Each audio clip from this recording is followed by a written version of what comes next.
batshit insane.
All righty, and we are live. We'll see how this stream works.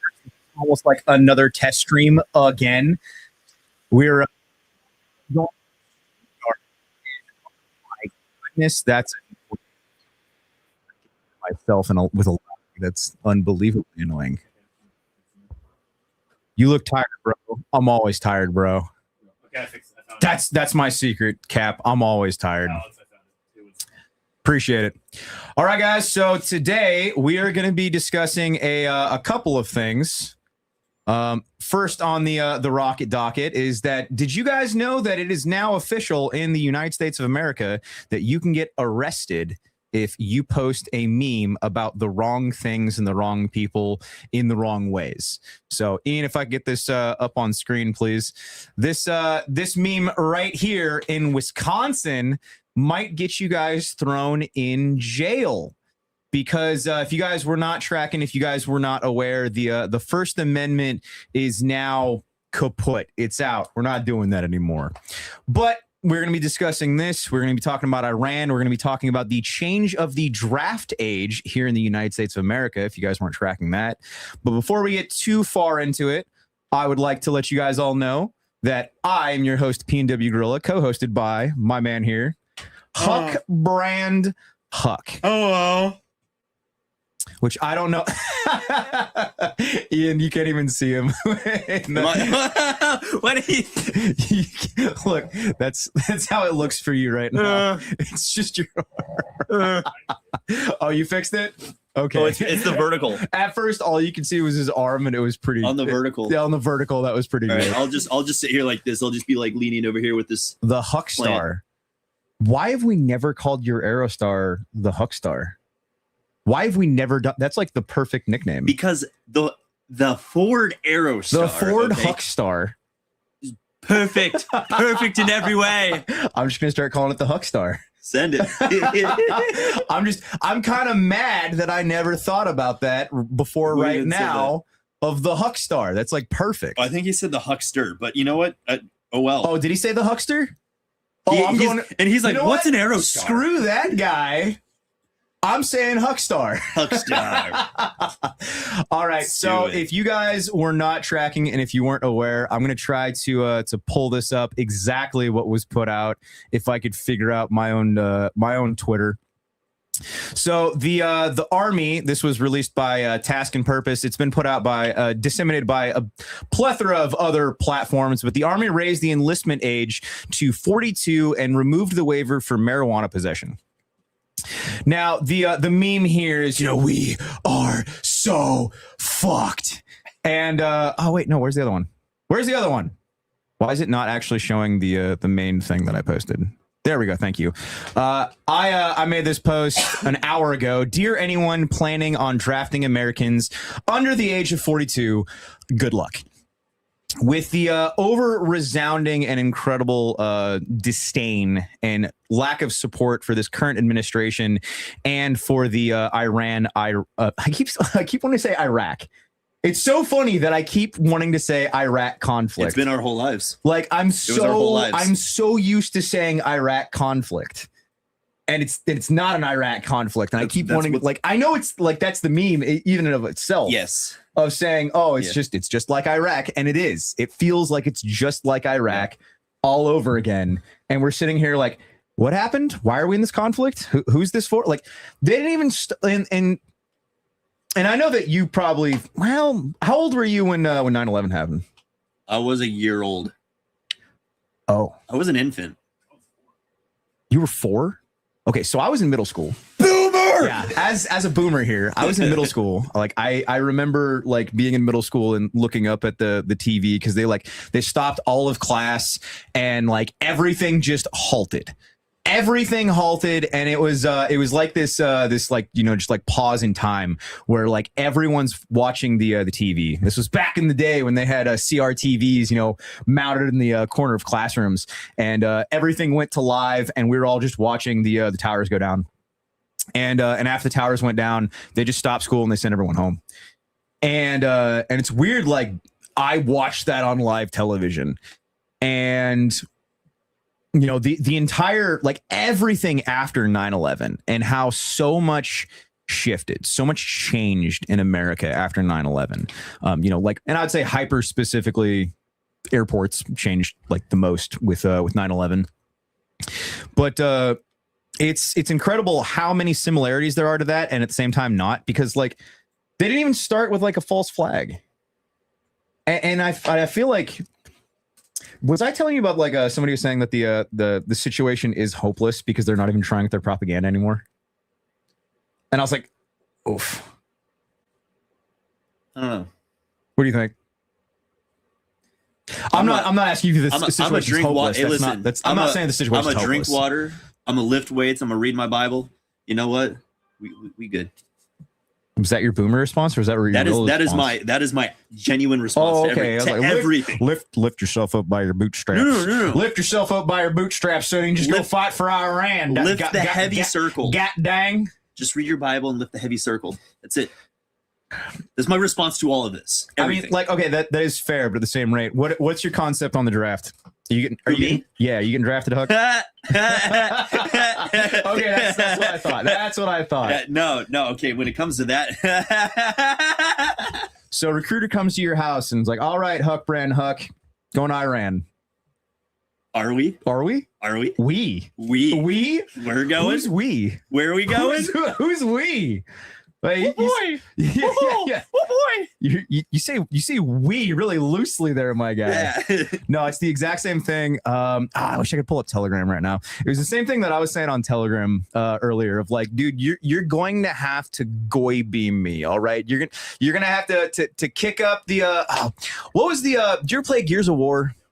The Hammer of Dawn. Yep. You're gonna have to kick up the Hammer of Dawn, right? Go, and you're gonna have to super turbo goy beam the idea into the back of my head that, you know, war good. Like you're gonna have to kick up the kill switch, man. You're gonna have to get the Tony Stark, the Iron Man, the goy soldier, whatever the hell it was called, of like the keyword, and like, you know, now I'm the winter soldier. Like that's the only way you're getting me, bro. And I know that there's so many citizens, there's so many civilians, there's so many veterans that feel the exact same way, that this has been the most unpopular conflict in our lives, like that we know of. This has been the most unpopular conflict. And well, you think people are just gonna like be like willy-nilly like happy to go like, all right, let's do this thing. Like I'm not even getting like the good propaganda like the Toby Keith days. Yeah, you remember the Toby Keith propaganda? Were you old enough for that? I have a coworker who likes to play that kind of music, so I hear it a lot. Well, put a boot in your ass, cause it's the American way. Yeah. Like and it's like, dude, like, and yeah. I remember like when I first joined the Army in 2010, right? Like there still was a lot of that like really good propaganda, and it's like, and I really at the time, and you know, maybe I was just a good goy, I was good NPC, and like I ate the propaganda well, and it's just because, you know, I had NPC family members, and you know, like no one was really critically thinking, no one was there to tell me of like, hey dog, maybe don't. And you know, maybe it's just because now I have, you know, people around me, and you know, social media is a lot more tuned in. E8 pay tax free. I don't know what the hell that means. Anyway, maybe it's just because social media has allowed us to, you know, have more information than we used to. But like, I don't see it happening, man. I don't see a draft going over well in the US. I just really don't. And it's clear. Now, I saw a couple of people that were saying that that this is a clear like entry into us going into a civil war. I've heard that a lot. That's the majority of what I'm hearing. I don't know. I don't see how this would lead to a civil war. Well, that's the thing. En masse, we say, no, we're not going. What are they going to do? I've seen a lot of people referencing Ukraine and saying that like, oh, well, in Ukraine, that, you know, they force recruited people. Well, they forced people to. I'm like, okay, well, you also have to think Ukraine is astronomically smaller than the United States. Like what? And they were heavily unarmed. Like the one guy that I knew that did get drafted and that I was talking to in Ukraine, because once again, if you guys weren't aware, I sell military surplus, and I'm talking to people about buying military surplus pretty frequently. Before the Ukraine-Russia conflict kicked off, I was talking to a guy in Ukraine about buying like super old Slav surplus. And so I was talking to a guy while everything was kicking off, and while this was like, you know, getting more and more radical at the time, and he had a single shot shotgun. So yeah, no, it makes sense how you recruited that guy. I understand how he got forced recruited, because he was one dude in an apartment by himself and he had a single shot shotgun. A lot of us here in America, that is a completely different story. Counterpoint. Does my husband need to get a swastika tattoo to avoid the draft? Is this still a disqualification? Well, they got a super chat there. The Confederate flag used to be banned. So one thing that I saw, good question. Also, I don't know if that's the best option. There might be some better. There might be some better ways to get out of the draft. I love the enthusiasm. Okay, might be some better ways to get out of the draft. I don't know if I would hop on getting a tattoo. Also, that being said, as someone that has a lot of tattoos, I do not recommend getting tattoos. I do not recommend scarring your body. You have this beautiful temple. Keep it pure as long as you possibly can. Tell them about your what's that, team leader? The fuck does that mean? Oh yeah, I mean like, yeah, I don't know on that one. I did once upon a time, get a lot of I haven't gotten a tattoo in about a decade now, and like I just don't recommend it. I have it. I already have them, but I'm looking at them. I'm like, wow, this is fucking cringe, man. But it's my mistake. It's my mistake to look at, and I'm here to tell you guys, don't get fucking tattoos. It's your personality. That's you. You're the guy with the tattoo. Yeah, no. And looking at him like, wow, this is fucking cringe. But I'm here now. Yeah. So yeah, I do not recommend getting a swastika tattoo. I cannot not recommend that hard enough. Don't do that. Yeah, maybe something a little softer. If you're trying to get out of a draft, I feel like there's potentially better ways to get out of being drafted than getting a swastika tattoo on your face. Don't recommend. I mean, at the same rate, though. Well, no, I want to say you're a free man and do what you want, but clearly we can't even post memes anymore. Yeah. Get a tattoo of lamp. Lamp. Oh, everybody watching on the short stream right here can't see the lamp. Man, that sucks for short stream. Is that Womp Is it gonna burn my hand? I don't see why it would burn your hand. I mean, it's a lava lamp. It's made out of lava. It's gonna burn me. Yeah. Duh. You know how lamps work? Something that I was thinking about on the car ride here is that when we first invaded Iran, or no, it was Venezuela. When we invaded Venezuela, they said that they had some sort of like high tech, kind of like unironically in the first Iron Man, where they were able to play a frequency, and everyone there went into like a coma. And no one could move, and they were saying that like dudes were like throwing up and like they couldn't move, and they had like migraines, and then they went in there and they captured whatever the fuck his name was. I don't know why, I just forgot his name. The guy that was that they just captured from Venezuela. Why am I brain? Huh? Maduro. Thank you. When they went and captured him, they had some technology that they were able to just make everybody freeze. So there is technology like that does exist. If they wanted, I mean, like super bad, man, if they really needed to draft people, I guess physically there is an option. They could just, like poison us or something.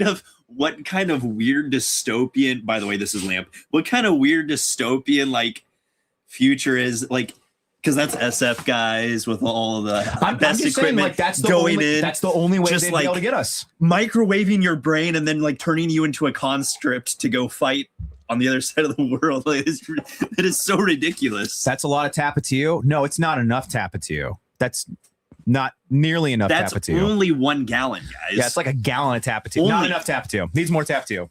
Gotta have more cowbell. Speaking of. Yay! Oh, we're so back. We're so back. Wait, is it too bright? Is it too bright? Hold on. Okay, there we go. You should take your employee on a trip to Milsom West. Yeah,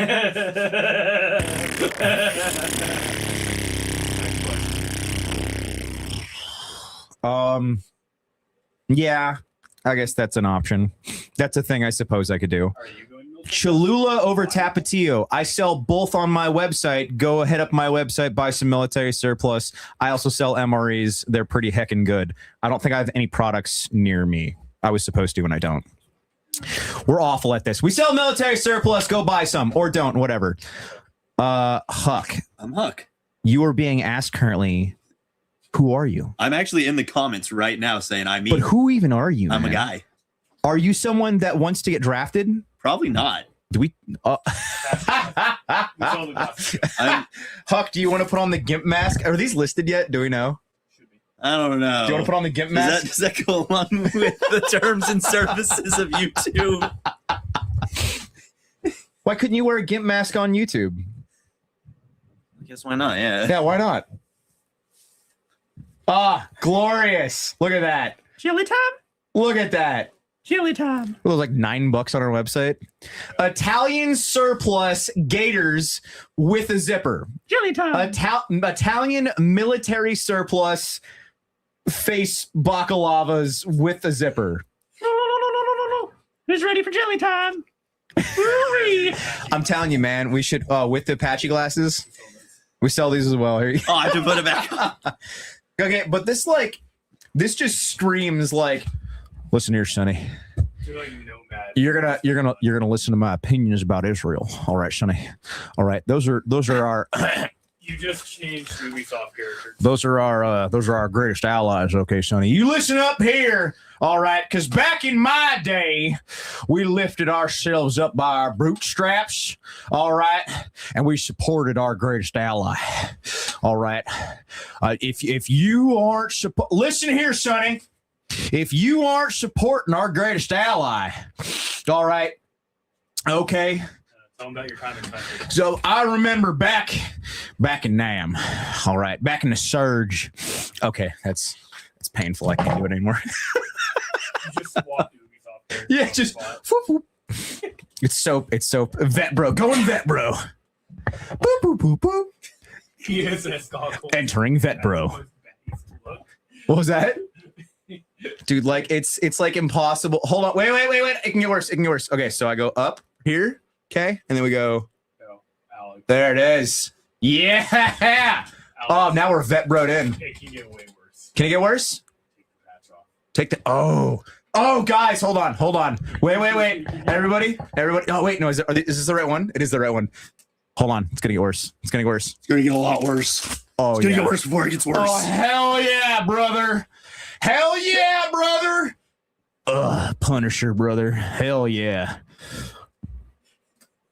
Huck, have you seen this before? It's like what? This is what I'm covering up with that patch. Oh, Punisher look.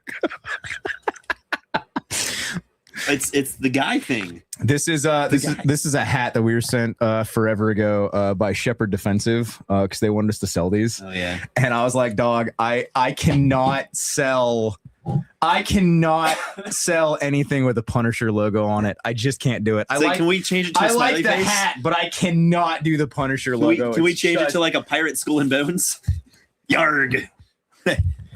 PNW Guerilla backstory, please. That's so much. Dude, where do I There's start? so much there. Like he keeps asking these questions. It's just like I don't know where to start, man. Like a TLDR. PNW lore, CIA spook. If I am a CIA spook, then I'm just waiting for my keyword, okay? Because if I'm a spook, then I'm not tracking it. I wasn't aware, and I'm waiting for that keyword. I'm waiting on that funding. And I'm also waiting on that funding. Yeah, I haven't received any paychecks. I ain't got a single paycheck, man. This is stupid. Where's my CIA money? When do I start getting back paid for all the work I've done? Yeah, when do I get my back pay? Yeah. Tars is his handler. Dude, no, that wouldn't be my handler. No, We know who can. it's definitely Huck. All right. Dun, dun, dun. I'm over here just like sprinkling, like, yes. Now sell the military surplus. Yes. Sell Now it. get into military surplus. Encourage people to train and be part of their community. Woo. I actually have had I've had quite a few people like try to say that, you know, I'm using military surplus as like as like some sort of like backstory, like cover, so I can get people's addresses. And I'm like, dog, do you think IP address on your freaking phone? Do you think that the government doesn't have your address? Do you have a driver's license? Like, do you honestly think that the government doesn't know where you live? Because, like, my guy, I've got bad news for you. You're literally posting this publicly. Yeah, like you're posting this on Twitter. Yeah. Like, what do you? The government knows where you live. Oh my goodness, the government knows that you bought MREs and a Whoopee. Yeah. Ooh. That's another thing. It's like, dude, when you buy something on the internet, like it goes to your address. Yeah. Like no matter where you buy it, like it's also on your credit card. Tracked. Let's see. Uncensored AI said they're moving the draft eligible age up to 42 and removing the marijuana conviction loophole because there aren't enough Americans willing to fight and die for Israel. Remember, the military announced Palantir would be integrated into everything they have a few days ago. Palantir already has a full profile on every American, including age and address. Still though, like at the end of the day, like my question is, okay, you have everyone's information, you know where we are, like Palantir has locked down everything that we've ever said, everything we've ever done, everything we've ever been, but still the question is, how the fuck are you going to get all these Americans that you want to go over to Iran? How are you going to make us do it? I have a counterpoint. Counterpoint is you know, remember the Koof, the shot? Yeah. If you took the shot, you're probably going to get drafted when they tell you. You're probably going to go along with it. I think a lot of people, people talk a big talk. All right. You know what? I really didn't think about that because the World Economic Forum, they said that COVID-19 was a test for obedience. Like that is part of it. Yeah. That is public information. Yep. You can look that up. The World Economic Forum said that COVID-19 was a test for obedience. You know what? For proof, I'm going to look that up. WEF, World Economic Forum. It's going to be Klaus Schwab telling you to eat the bug. Yeah, what the fuck would that even be? Obedience? Eat the bug. Just eat the bug. Live in the pod. Get drafted. You seen the meme of the chicken kicking the door? I will eat the bug. I will eat the bug. I will eat the bugs. In the pod. I will eat the bug. I will live in the pod. Thank you, chicken. Thank you, chicken. Oh, thank you so much, chicken. Okay, I know. Don't go to my screen yet. I don't want everyone to see how much I'm absolutely butchering the word obedience. Hey, listen, man. Spelling wasn't my strong suit either. Dude, there was recently somebody was saying like, you know, that like there's so many of us that don't know how to spell and we don't know how to read and we don't know all of this and you don't know the research of this and you don't know this and you don't know this. And it's like, dog, I'm going to be completely honest with you. Like, I don't think that the vast majority of us were meant to be able to do as many stupid tasks as we are. I was designed to eat berries in a cave. And here I am with all of the information in my hand of the world. No, like, honestly, like, you got to think about, like, you know, 100 years ago, how many things did the average person actually have to do? Read a book. Like, working on a farm. You know, and I'm not saying work on farm, read book. I'm by no means am I saying that working on a farm is easy. I'm just saying, like, how many tasks do you think that somebody actually needed to know how to do? I think what you're getting at is the average modern person is educated farther than their intelligence. Way like so far beyond points that's like necessary. Yeah. No, that's how I felt in school because they were teaching us all these wild things, and turns out, yeah, like while you're in school, I don't need any of it. Why do I need to know this? Yeah. Like there's so much things. Yeah, there's so much crap. It's like I never used that. I'm never going to use it. Why did I need to know that? Well, we're setting you up to go to college because you're going to go to college and you're this and that. And look, see, we're competing with the other countries and we have the science program and blah blah blah blah blah blah blah. It's like that's cool, and I support people who do that, and that's great. But not everyone's life goes in that direction. It's just the way it is. It's just you know why they force everyone to go into college? Why is that? Put everyone in student debt. Well, yeah, student debt. No, it's absolutely to put people into debt. Which in itself is fucking evil. And when you talk to someone, then you had liquidity in the market that way. The amount of free cash. And I notice when you talk to someone who has been through college or is in college, like they're not too much more knowledgeable or intelligent than just your average blue collar guy. Arguably they're worse. Like if you actually had a genuine conversation with your average blue collar worker who didn't go to college, dude, that's something that infuriates me. Is that like the trope that the average blue collar worker is big, dumb, and stupid? It's like that's not true. They're literally average IQ. Like that's not true. The average guy. They're just dudes. I'm saying like look at Beaver, right? Yeah. Like if on the outside looking in, he looks like a stupid hillbilly. And then you start talking to him about anything that he's knowledgeable in, and you can't get him to shut the fuck up because he has so much knowledge. And he can make an old pickup truck run off of pieces of wood. Literally. Like that is mad scientist. You go out in the mountains with him and you start asking him questions about forging, and you start asking questions about like, what about this mushroom? Like, you know, like, hey, within 20 feet of us, what here is like available to eat? and you can't get him to shut up. You are now in a class that is lasting for hours or until you tell him to stop talking because he has so much knowledge. And once again, you look at that man and you're like, oh, he's never been to college. Oh, he's just a hillbilly. Oh, he's just a hick. And then he starts talking. You're like, oh, fuck, this dude has more knowledge than he knows what to do with. Yeah. And the trope that is, you know, what we know right now is that, you know, college educated people, that's the actual education. That's actually like the smarts. And that's where actually the smart people are. And it's like you were saying, like the majority of people that I know that have been to college and have degrees, they're fucking stupid.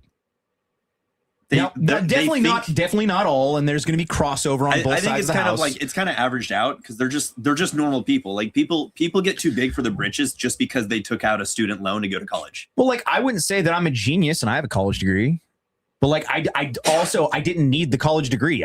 It was free for me to go, so I got my college degree. There's no reason not to take advantage. Why wouldn't you? Yeah. Well, no, it wasn't even free. I got paid to go to college, so like I didn't have to go. No reason not to. Why not? But like that being said, I also taking out loans and whatnot, student debt and everything for that. It's like, honestly, I feel like you're just gullible at that point. Because I mean, look, I mean, especially Gen Z. But the vast majority of, you know, Americans, or I guess the vast majority of people in the United States, well, the vast majority of like NPCs, right? They are very gullible. Like most people are gullible. I mean, like, look at how many people, you know, did the, like you were saying, like took the vaccine. Yeah. And like people took the vaccine at like the slightest and simplest amount of like pushback. Mm-hmm. Like I knew people that got the vaccine just because like they weren't going to get the vaccine. And the second that they were told they couldn't travel, the second they were told that they couldn't get on an airplane, vaccine, just instantly, like just no hesitation. And I'm like, wow, dude, you didn't even try to push back. Like you didn't even attempt to fight that. People, the average person is a wet fucking napkin, bro. The average person will fold like a wet napkin when there's any kind of pressure, societal pressure, even like economic pressure. And I understand the stresses of actually trying to pay bills and provide for people. I get it.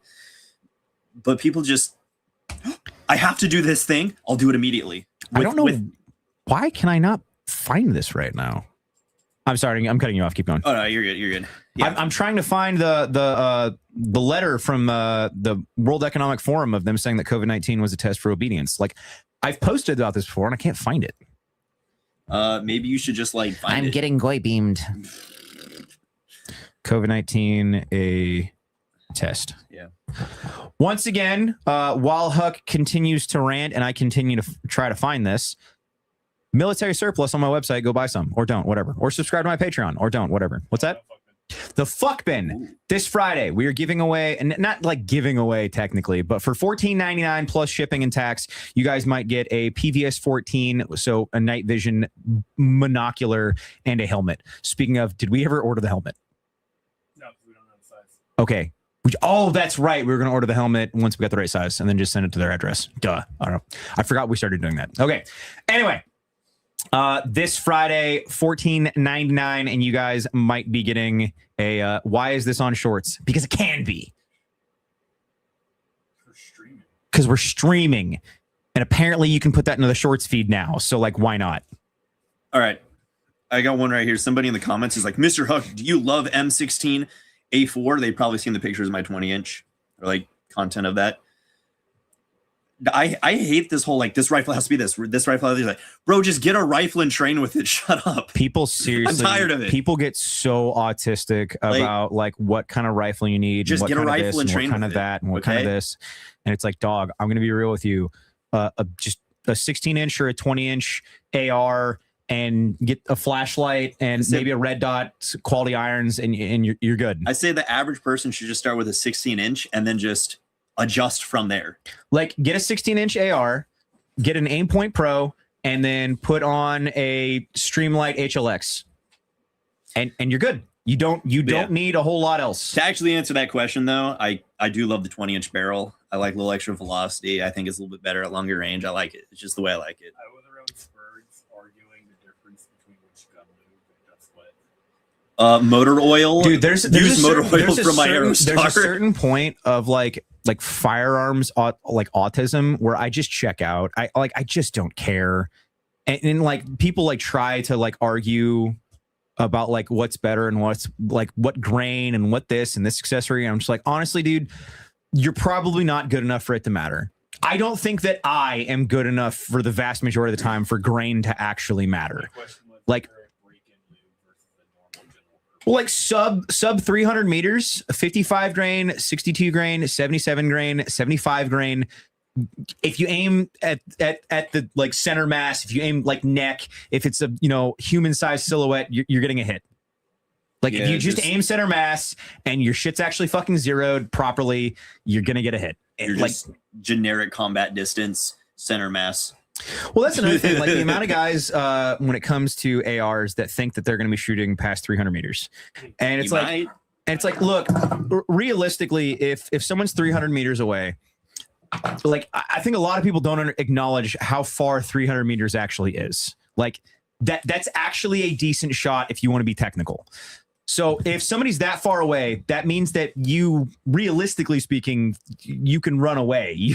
like if they're far enough away that you're now considering like long distance and you're having to like consider like the lob of your bullet and you're now having to consider the grain of your bullet. If they're that far away that you can do two things. And this is coming from a guy that's non-combat, so I've never been downrange. So you can now do two things. If they're far enough away, you can either leave or move closer. Yeah. Once again, that's from somebody that has never, killed brown people in the Middle East. But oh my goodness, you didn't serve Uncle Sam. Hey, we might be getting drafted soon, so I might have an opportunity. Oh my goodness, you're gonna might have an opportunity to go die for Uncle Sam, and by Uncle Sam, I mean Israel, not Uncle Sam, because Uncle Sam's dead. Gunkle Glam. Okay, I can't find the actual like story, but. Well, I don't know. Do I keep looking? I think the most important part is drink water. I agree. Drink water. Like if you're not drinking water right now, you're probably wrong. Honestly, if you're dehydrated right now, does any of it actually matter? Well, wasn't it proved that that more people died from the vaccine than actually died from COVID? I don't know. Wasn't that proved? Well, the problem is how they counted the COVID death numbers. How they counted the COVID death numbers? I know. Yeah, I know. Actually proved that because if you died in a car crash and had COVID antibodies in the system, you were counted as died of COVID. Yeah, there was a lot of silly shenanigans like that. Yeah. Well, now I'm wondering if it's a Mandela effect or if I'm just insane. No, I know. But you know what's crazy about like that whole thing? Like they just delete stuff off the internet, right?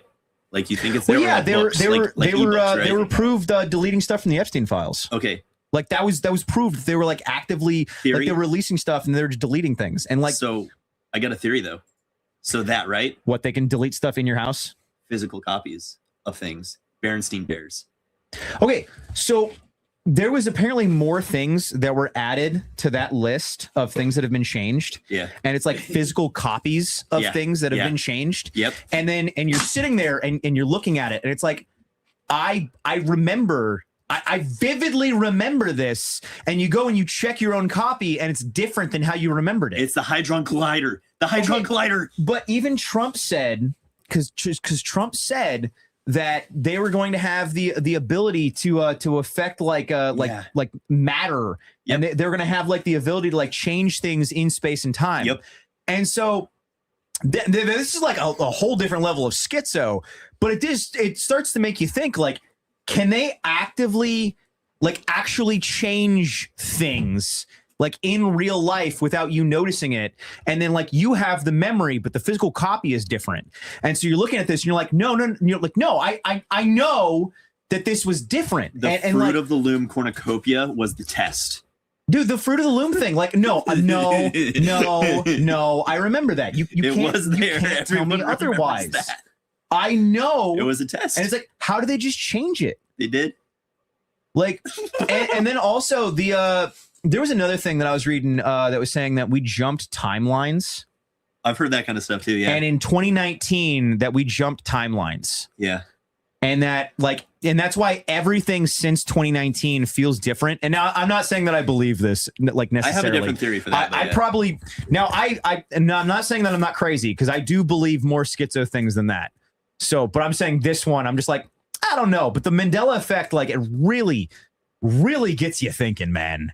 Like I don't know. There's just so many things that, like, how did this change? Like, that doesn't make sense to me. I am genuinely at the point where it's no longer oh, that wouldn't happen, or oh, that's impossible. It's me like, well, I can't prove it one way or the other, so maybe. That was actually something, and this like made me fall in love with my wife all over again, because that was something her and I were talking about the other day. She was saying that there's like nothing in this life that I rule out anymore. Yeah.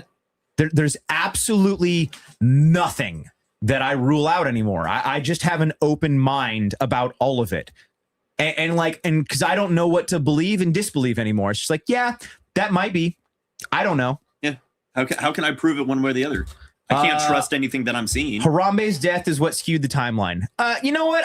For meme's sake, yes. For meme's sake, yes. Absolutely. I would say that like something happened in between 2016 and 2019. I don't know what, but like something did happen. I know what happened. Well, I mean, they have like the what collider? Hell is it called? The Hadron Collider. Like, that's a thing. Yeah. Like, that's a real thing. And like, we can't, it's the same thing of like people trying to say that like the government can't control the weather. And it's like, there's literally literally companies that control the weather. Yeah. You can't tell me that companies and the government can't control the weather when there's companies that do that. Like, that's their thing. Yeah. They literally control the weather. Like, there had to be a press conference of one of the last like major hurricanes. There was a company that came out and they said, hey, we control the weather, but this wasn't us. And you're like, pause. Let's bring that back. You fucking what? CERN is the Hadron Collider, right? Yeah. No, like, they can control the weather. They can quite literally control almost everything. And I'm just supposed to like just go along with just all of this. I don't know. At a certain point, it's like, but are you drinking water, lifting heavy circle, and reading your Bible? Why couldn't they just use the fucking CERN Hadron Collider to now make me want to go to war with Israel?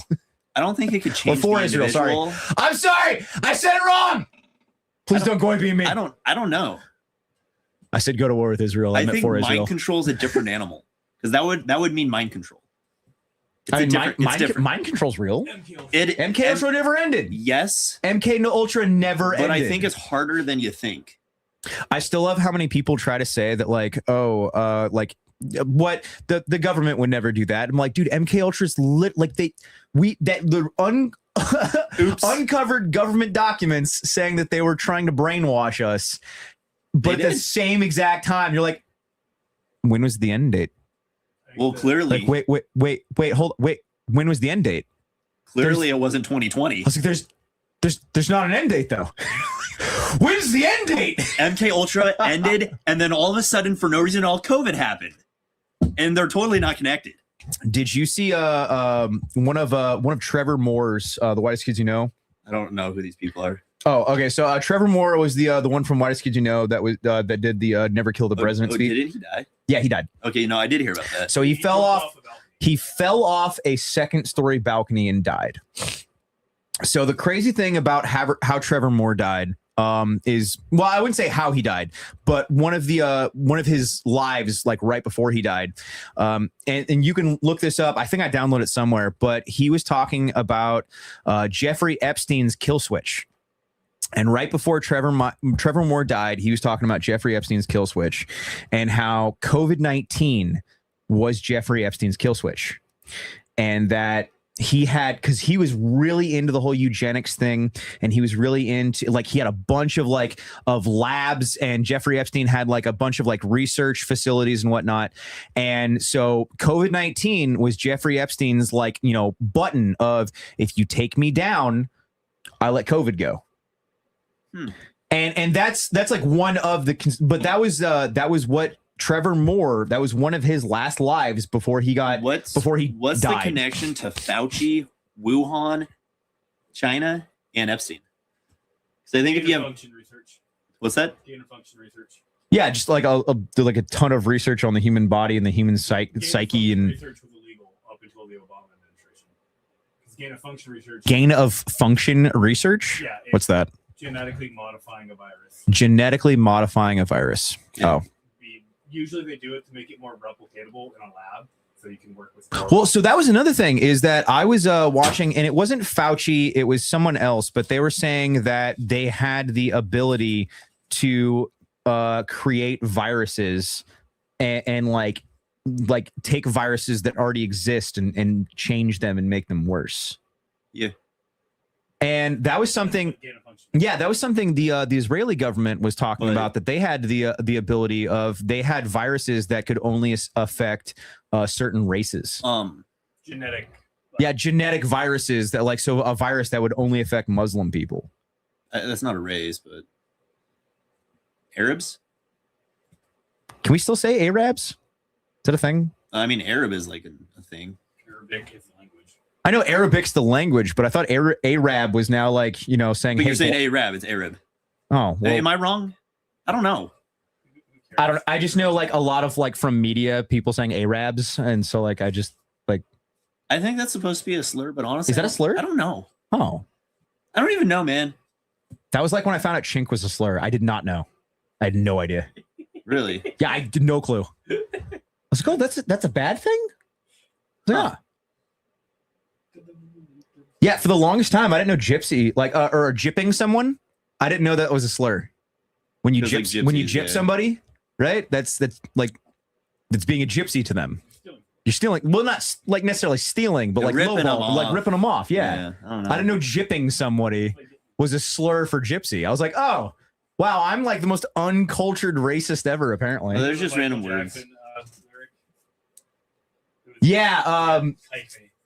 I don't know if like I'm going to say that on YouTube, but yeah, like Michael Jackson, you know, a lot of his lyrics, like looking at him, you're like, oh, wow, that was and then you find out that Michael Jackson was actually, and I still don't know how 100% I feel about that, of like Michael Jackson was actually super based and he was like actually trying to save children, and like Neverland Ranch was just like him trying to save children because he knew the inside, and like, and it's like, everyone is racist 2028. I mean, yeah, because like when everyone's racist, no one is. And well, that's interesting take. Okay, but everyone is racist though. Because I would say that liberals are more racist than people that are aware of being racist or racist. And that was even said in I'd say liberals, white liberals are white supremacists. Well, that was They in that was in the Unabomber manifesto though.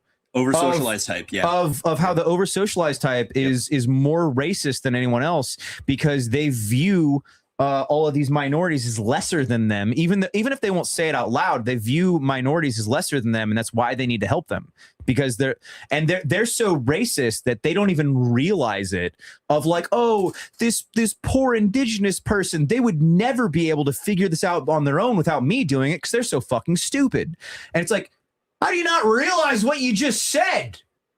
Like, well, that's way more racist than when I say it in a nice way. How they say it is, we need to overtax all the working people, especially the white people. We need to overtax the working people so that way that we can give these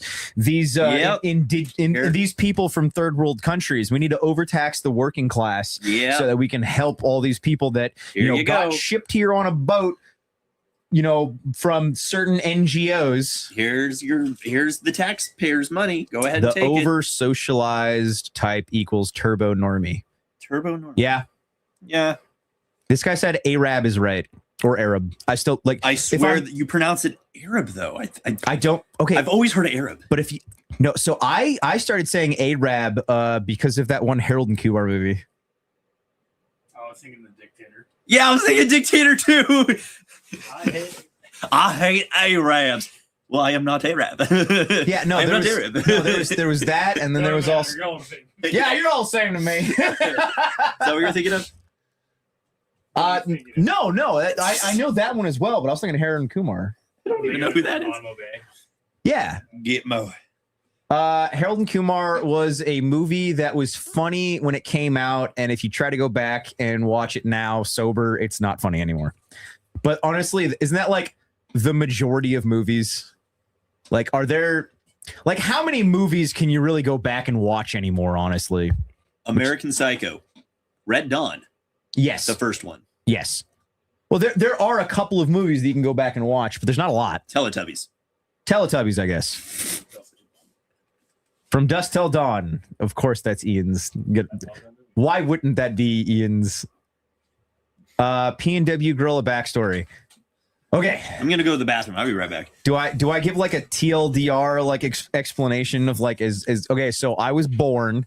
I went through grade school, and then I went through middle school, and then I went through high school, and then I joined the army. I got out of the army, and then I went to college, and then I got my degree, and then I didn't use my degree, and then COVID happened, and then I started working armed security. From armed security, I saved up enough money to start my own company. I started my own company. Here we are like 4 or 5 years later, and now I'm doing podcasts and still running my company, and things are going all right. And I have employees now, and it's kind of cool. And I don't have to work a 9 to 5 anymore. Now I get to work 24/7. Woo! No, I'm just kidding. I get days during the week when I can go fuck off into the mountains, and that's pretty fucking awesome. And I can just tell my employees I'm not going to be in today, and I'm fucking off into the mountains, and that's pretty cool. And if you guys didn't see my mountain live stream yesterday, then you're all assholes and you hate me. So you guys should subscribe to my Patreon and buy some military surplus about it. You have an ad ready to rock and roll? Send it. Send it. Wait, why didn't you play the ad before I wanted to pee? That's so fucking funny, man. That's so funny. Like a 3-second ad. Fuck Bin is this Friday. If you guys are interested, once again, we're going to be the grand prize is going to be one of the PVS 14 night vision devices that we sell. You guys can buy night vision and thermal from me. I also sell blankets and MREs and a multitude of other things. I got a comment. And that's an ad read. I got a comment. You got a comment? That was kind of interesting. If you have any idea on how economics work, understanding why Trump needs to go it's for economics. What did I say? You were making fun of me how I said things, so I was going to make fun of you.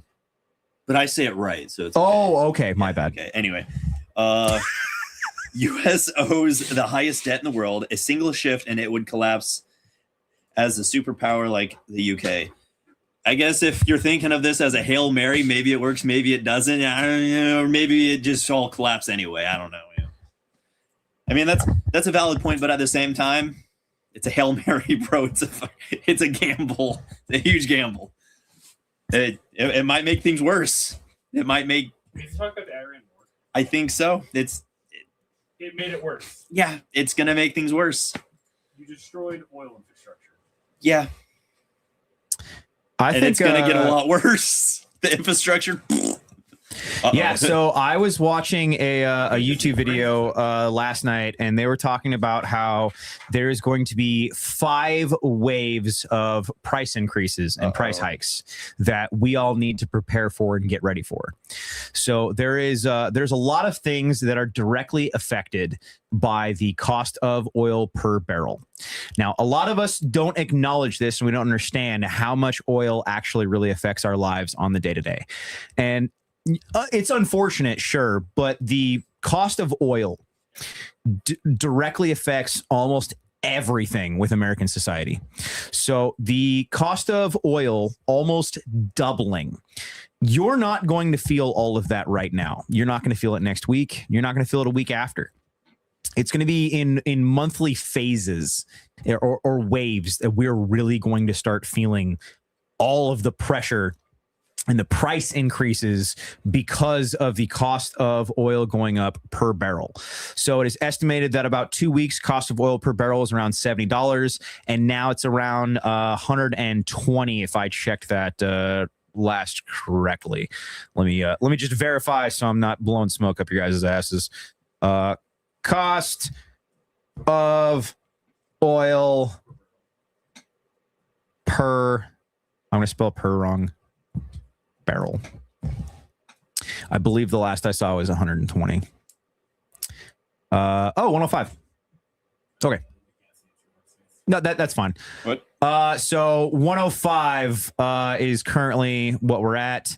And let's see, it's spiked to 113 earlier this year and is projected to continue to rise.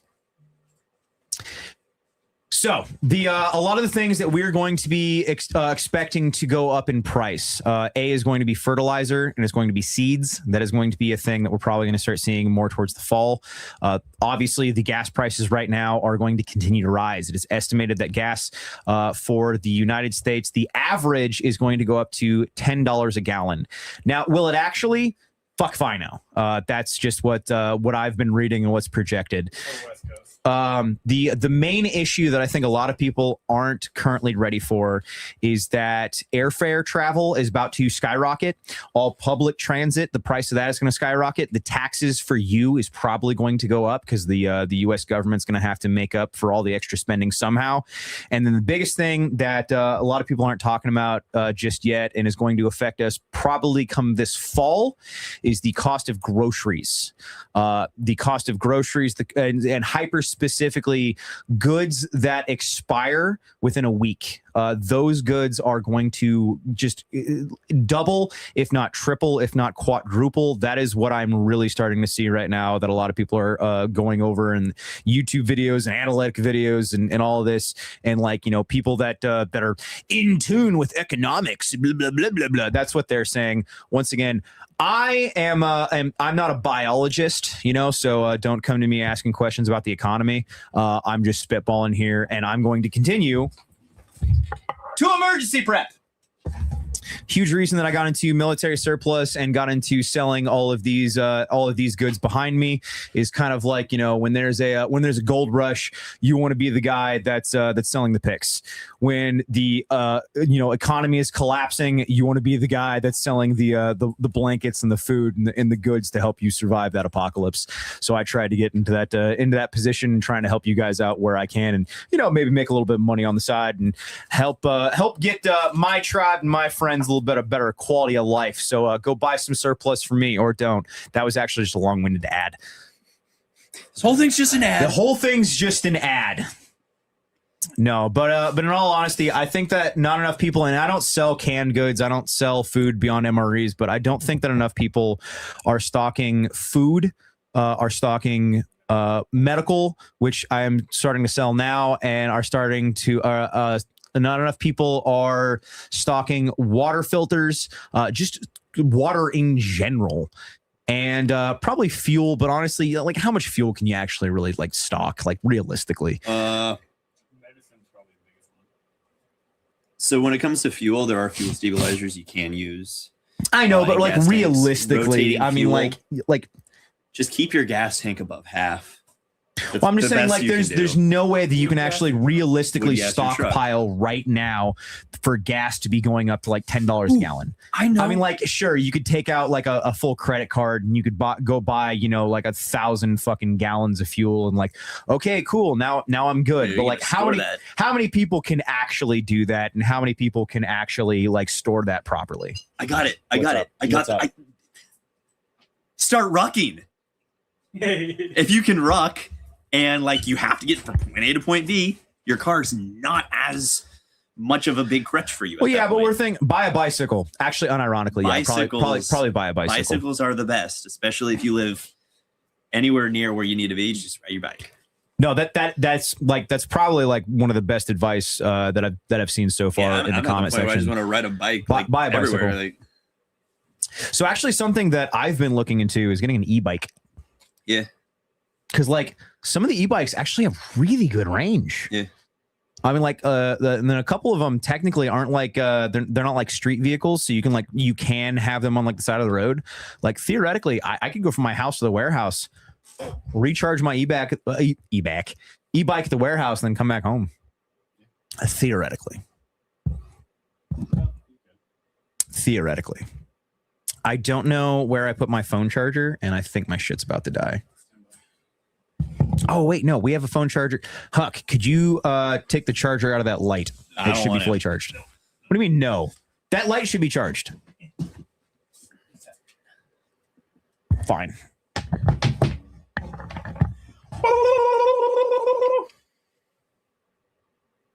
Unless the power goes out. If the power goes out. So I'd say the biggest thing that not enough people are. Oh, am I cutting you off? Oh, I just said Ruck. Oh, okay. No, you're good. I don't think enough people are preparing and are understanding that we're more than likely going to be going into like South Africa type vibes and a South Africa type situation where things are going to get worse and worse and worse and worse. The situation, like how expensive everything is going to continue to get worse and worse. And you're going to be expected to still go to your 9 to 5. Yeah. Like we're just going to be in like, you know, a South African type scenario, and you're going to have to keep going to your 9 to 5, and, you know, everything's blowing up and burning around you, but you still have to make a living. And, you know, which is like, we were talking about this recently of like, oh no, everything's just going to get more fake and gay. Yeah, kinda. Like we're unironically going to be right there. Hey, that guy just said it. An American Rhodesia upcoming. Yes.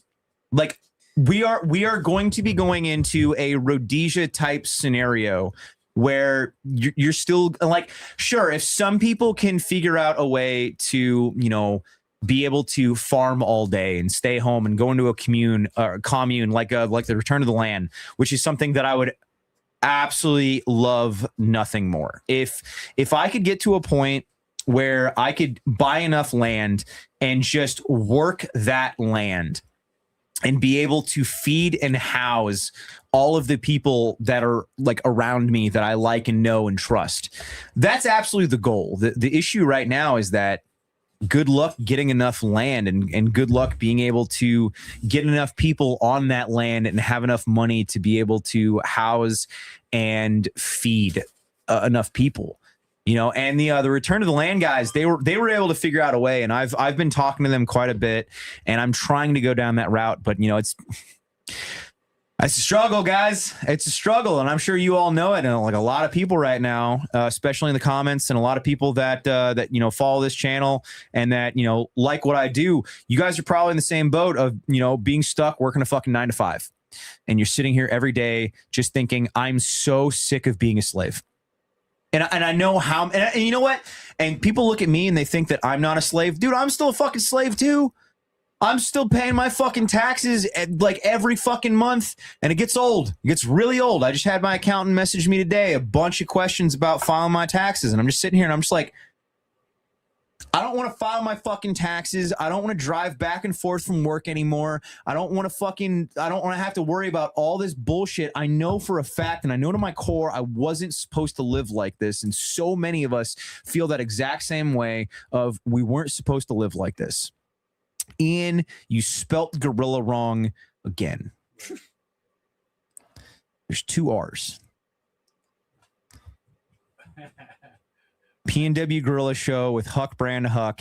There's 1 R, and then that little blue tag right under it is 1 R. Once again, I know it doesn't matter. It doesn't matter. I autocorrect. It doesn't matter. Once again, I am so sick of being a slave. I am so tired. I'm so fucking sick and tired of seeing my friends, seeing my tribe, seeing my family struggle in the way they do. And I know that we were not supposed to live like this.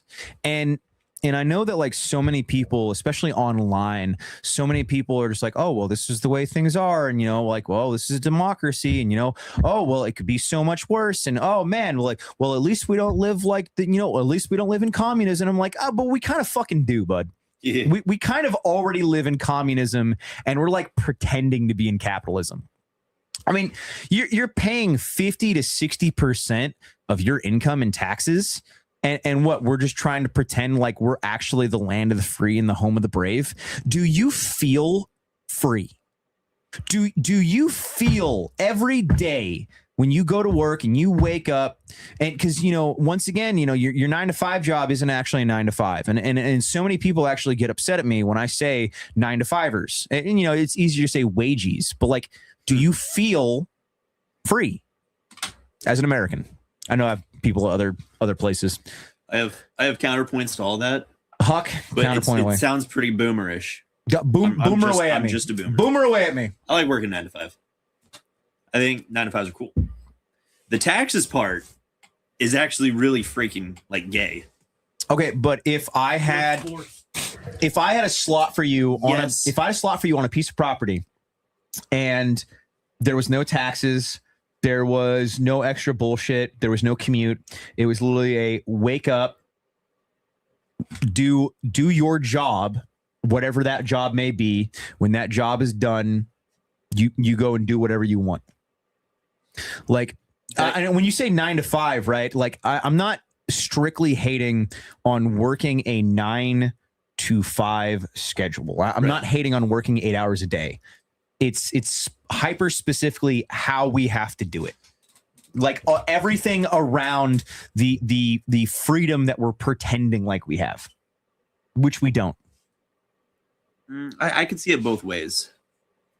I mean, especially when the Industrial Revolution, I think that's the big thing. Because what you're talking about is the whole farm homesteading life. That was life. Yeah. Pre-Industrial Revolution. And then Industrial Revolution. And then all of a sudden, everyone's living in these little cramped conditions, working in factories for these big corporations that don't care. And, certain people kind of gained lots of economic and political power during that time. And the Titanic sank and certain people died and more power and more corruption. Certain people that didn't want a centralized bank just so happened to die, and the centralized bank just so happened to go through. And then the next year, we just so happened to get plunged into World War I.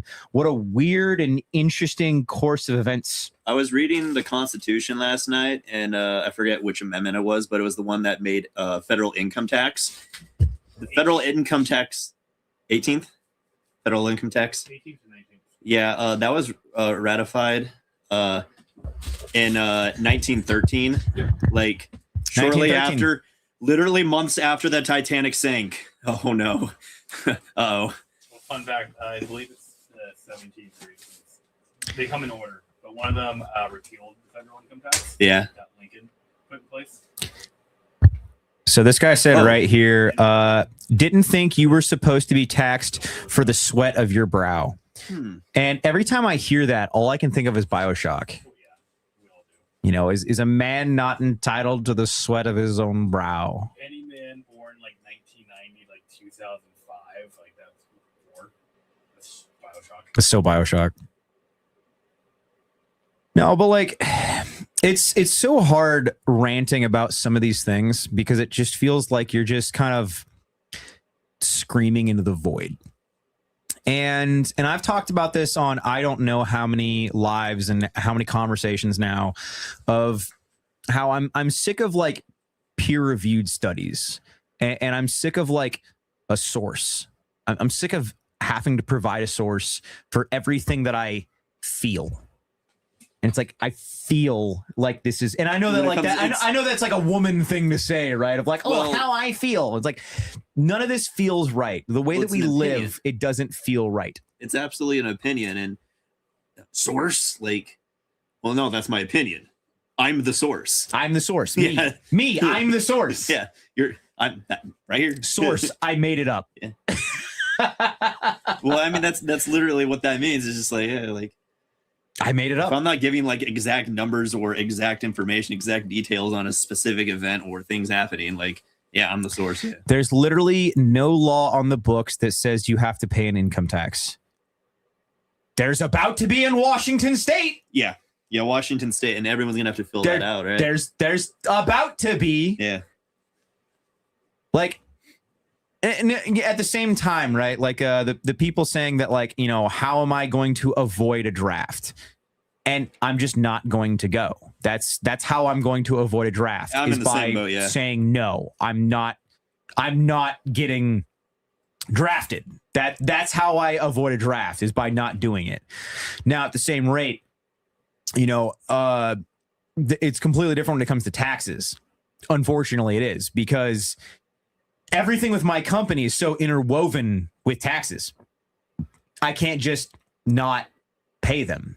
I wish that I could, but if I wanted to not pay taxes, then I shouldn't have started a fucking company. You know, like if I wanted to be some like, you know, big old heckin' based rebel of not paying taxes, then I shouldn't have started a company. Now, if you guys don't have a company and you guys don't pay taxes, Hell yeah. fucking hell yeah. I wish there was some way that we could give like a discount to people that aren't paying taxes actively. But then I would have to get proof from them that they're not paying taxes, and that kind of defeats the point.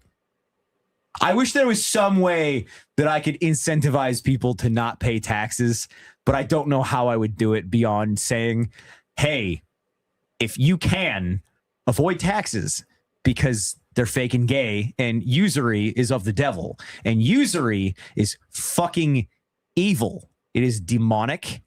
It is fucked up. And I'm so sick of seeing crash out videos and crying from young white people that have to live this way because their country is being flooded with third worlders that hate us and don't want to adopt our culture. They want nothing to do with our culture or a way of life. They want to take everything they have. They want to become prosecutors and law enforcement in Washington state and then change the laws, which if you guys didn't know that was a thing, that's a thing now. This is like the third podcast I've talked about this, and I'm going to keep talking about this. 100%. Did you guys know that in Washington state, they are currently trying to change the law where there's two laws going through? Once again, this is the third podcast I've talked about this, and I'm not going to stop talking about this because it's fucking infuriating. Huck, we should do a regular video talking about this. It's not alive. Yeah, absolutely. Okay, so we have two laws that they're trying to pass in Washington state currently. So we have SB 5068. This would allow non-citizens as law enforcement and prosecutors. So someone that is not a citizen of the United States, that is not a citizen of Washington state, they can now be law enforcement and prosecutors. Not just law enforcement, also prosecutors. Once again, SB 5068. So we scroll down to another bill that they're also trying to pass in Washington state. SB 6203.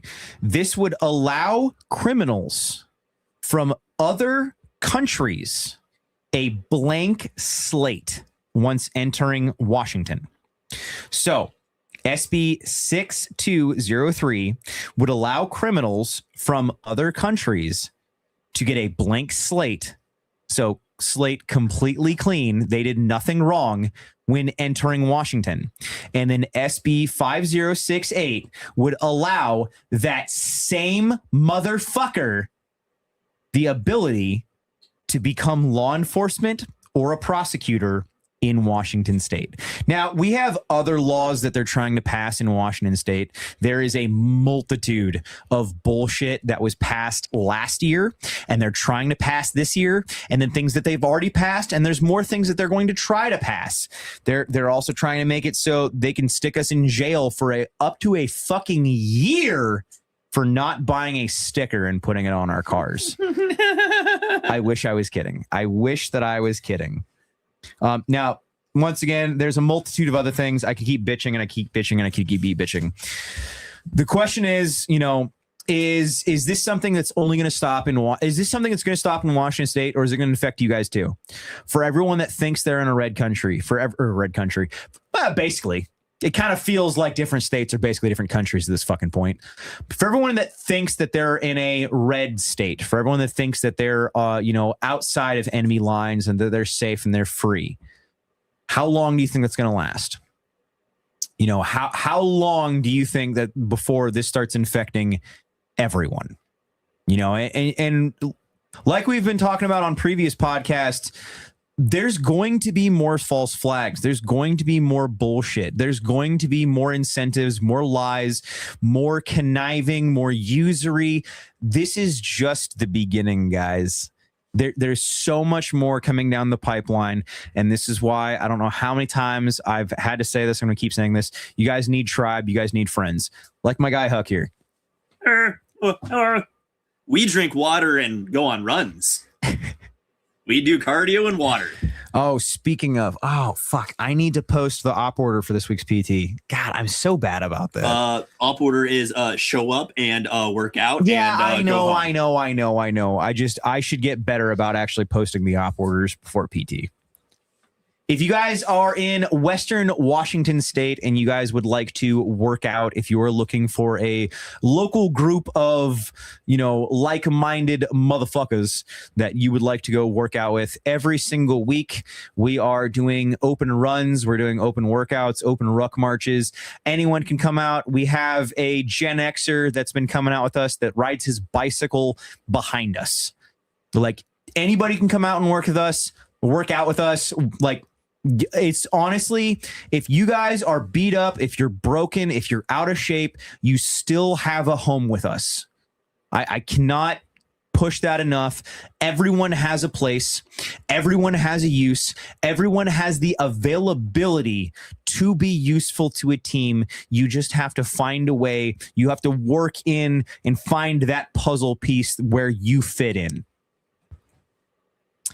Hate me? What? Oh, somebody just said, like, we all love Mr. Huck. He's very likable. And I was just like, hate me. Oh, okay. Yeah. Anybody can come out and work out with us. You guys are just going to have to make sure that you're ready to get made fun of. And no matter who you are, no matter what background you have, you're going to get made fun of. And it's okay. It's perfectly okay. We have guys right now that don't know how to shut the fuck up, and I just tell them that they need to shut the fuck up. Okay, we've had guys come out in the past that don't know how to act right, and we just tell them to shut the fuck up. Something that I'm actually working towards. And once again, it's all in love.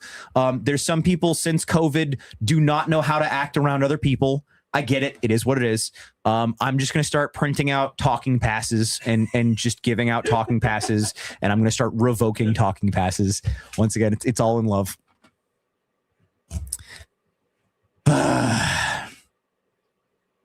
I'll do it live if you stream. Dog, I'm absolutely all about streaming PT. The only issue with streaming PT was just that, the issue with PT streaming before was that it was too dark. Now the daylight savings is hit, we can easily start streaming PT again.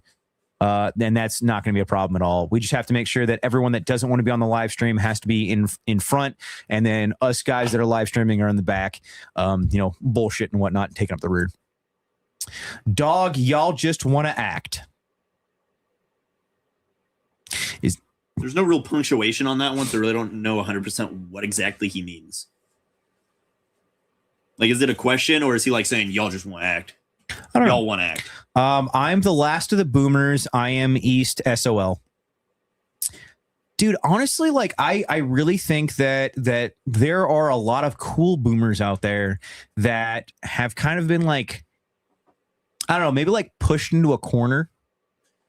They get their voices drown in the wave of like the mainstream, either Republican or Democrat boomers who don't shut the fuck up. Well, like there are a lot of insufferable boomers, absolutely. Yes. But there's a lot of insufferable Gen Xers. There's a lot of insufferable millennials. There's a lot of insufferable Gen Zs. I mean, like, they're actually turbotards, and they're my turbotards. Okay? I'm just saying, like, I feel for the Gen Xer or the Gen Xers and the boomers that can't understand that my posts are talking about, generalities, and that, like, it's not everyone. It's not every boomer. Like, duh, it's not fucking every boomer. There's boomers out there that, we need on our side. There are Gen Xers out there that we need on our side. There are so many men of all age brackets that can absolutely be useful. I would honestly say, like, one huge issue that I feel like I'm kind of lacking these days is that, like, I feel like a lot of us don't have like a old mentor anymore, and I feel like a lot of men used to have like this like wise counsel that was like overarching, and like when it was able to give all this wisdom. And it really does feel like that's something that we're missing in the modern day and age is a group of wise old men that like have been there, have done that. And, you know, it's kind of like the meme of like, you know, you never wanted to get into a fight with a man that's in a profession where most men die young. You know what I'm getting at? Am I supposed to answer something? I was reading the comments. I wasn't really listening to what you said. Oh, that's fair. I was saying that we need more like tough and hard boomers and Gen Xers that have like been there, done that, but are humble about it. And that understand that they're past their prime, but they have knowledge and experience to give. And that's something that I feel like we've, like the 3%ers kind of had that down a little, like, and the 3%ers were cringe. Don't get me wrong. Like there was things that I loved about the 3%ers and there's things that I hated, but I would say that was one thing where 3%ers kind of shined, is they were able to bring in all of like the older guys that had the money, and they had like the all of the equipment, and they had tents, and they had Humvees, and they had Map Vs, and they had like, and there was boomers that could come in and have all of this financial stability to be able to help the younger generations train. And maybe that's just because I guess like I don't want to say militia, but like training spheres, it feels like they've really changed. And maybe it's just like a lot of people are just scared, you know, and maybe that's it. I don't know. What was that? That's also another thing that I've noticed, like when it comes to training, is that so many people don't have time anymore. Excuse. That excuse doesn't work. That excuse doesn't work. I'm tired of hearing that. How stressed on time I've been, and I still find time. Yes and no. I'm saying like I can acknowledge it more. I can understand it more of like the guys that are like, hey, I have to pick up another shift on a Saturday, so you know I can pay bills. Sorry, I can't come out and train with you guys. Dog, if you can take a smoke break, a bathroom break at work, you can do like 2 minutes of some sort of calisthenic exercise. I hate to say it, but I feel like more dudes need to start like side hustles. I mean, the whole hustle culture is kind of leading to a lot of burnout in young guys, but you're not wrong. Yeah, but like even like a side hustle of just like drop shipping, you know, even like a small side hustle of like investing in certain things just so you have a little bit of extra cash flow. Like so many dudes right now are so comically broke to a degree that they really shouldn't be. And if guys are that broke, then, you know, maybe they need to start taking a look at how they're spending their money. Yeah. And be like, okay, you know what? Maybe I need to spend less money on dumb shit. And I know that that's counterintuitive coming from the guy that's, you know, making a living off of selling things. So I acknowledge, you know, the hypocrisy here, but I'm going to give you guys quality advice. And at the same time, you know, I'm going to be like, hey, I know I just told you to stop buying dumb shit, but here's this dumb shit that I sell. Buy it or don't. I'm not like, and I do my best trying to like not tell guys that like, hey, you need to buy my stuff. But like, be honest. They're like, hey, this might be beneficial for you. It might not. I sell it. But honestly, the vast majority of people like really just, I know that military surplus is not dumb shit. I know, but there are dumb things that I sell. And you know that I sell dumb things. You guys need a piss bottle? Yeah, I sell piss bottles. Like, come on. Like I sell dumb things. You know I do. Yes, I sell MREs. And that's actually something that I'm trying to lean more into, of selling more different. My words are just fucking stupid today. Trying to sell different types of foods and different types of consumables other than books. Oh, dude. I reached out to Antelope Hill Publishing Company about selling books. And the biggest thing that I got back from him was like, well, what books do you want to sell? And I was like, oh shit, I didn't think this far. Well, what kind of books? Well, unfortunately with them, they only sell books that like the publishing rights have been like lost like to time. It's just old and like rights that like weren't there before. So like there's a lot of books that like I wanted them to sell that like they just don't and they can't. And I was like, oh well, shit. They do sell really good books though, but like I was thinking like Army TMs and FMs, and I was like, I would really like to get into like land navigation TMs, and I'd love to sell that, and more like survival books. And they're just like, oh yeah, no, no, not that. And I was like, oh, Well, I still support you guys. I still bought some books Can from I them. get But I was a like, damn, Cat in the Hat book? I like the pictures. I'd sell the Bible. Yeah. Okay, so that is an issue that I would have of like what's your Discord? I do not have a Discord. I have a Telegram. I do highly recommend following my Telegram. Ian, did you put the Telegram in the description? Yep. Telegram is in the description. If you guys are wanting to follow me on Telegram, that is where you're going to find the vast majority of my interactions is on Telegram. That is where I am the most, is on Telegram. Okay, so Ian, what I'm seeing on right here, is that every single place that we're streaming all at once? That's what, right there is? That is shorts and like vertical. Okay, but that's everywhere we're streaming right now? Yeah. Oh, okay, cool. All the views, yeah. That's actually pretty decent. For like live viewers. I wonder what the do you know what the top was? Or like what the most thing was?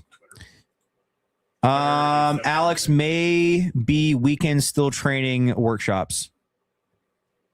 Optrix, go ahead and send me an email if you can, or if you're on Telegram, send me a message. If you're on Twitter, send me contact me in some way, you old fuck.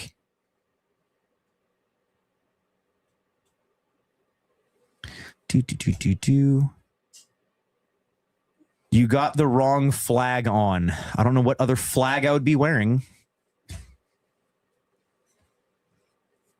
See, that's the unfortunate thing, is that like some people think that like because I'm rocking the American flag upside down, it's disrespectful. And it's like, no, in no way, shape, or form am I meaning this disrespectfully. I think it's insane that we are having this conversation still about the inverted American flag. Yeah, like dog, like how is your flag not upside down right now? Like we are clearly in distress. We are clearly, all of us, going through this exact same issue. Like I don't understand how you can't come to the understand. Oh my goodness, words! I cannot talk today.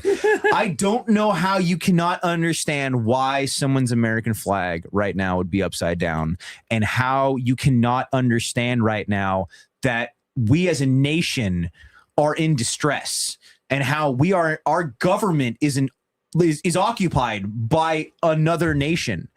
Like anyone that's not flying an American flag upside down, you know, like, and if you think of that as a disrespect thing, okay, awesome. You should at a minimum be able to understand why someone would be flying their flag upside down. And if you don't understand why someone's flying their flag upside down, then I just kind of, maybe we're not going to be able to be friends. Maybe we're not going to be able to get along. If you can't understand this without me explaining it, you know, maybe we're just not going to be able to get along, and we're on different playing fields, because I don't understand how you can't understand this. Some dude said that's what Democrats do. Wait, American flag's upside down? So. That's what Democrats do? You're still buying into that shit? The fact that you even think that at this point, like Democrats and Republicans are actually, you know, it's like the ICE protesters. I don't believe that, like, that actually. Yeah, okay, Huck. It's like the ICE protesters. They were flying their flags upside down. It's just like, I disagree with why they're protesting, but you have to understand they genuinely believe, you know, they're in distress too, which they're kind of fighting for the wrong team, but you know, it just means we're in distress. We all know things are bad. Everyone knows it. People target different things. People protest random things.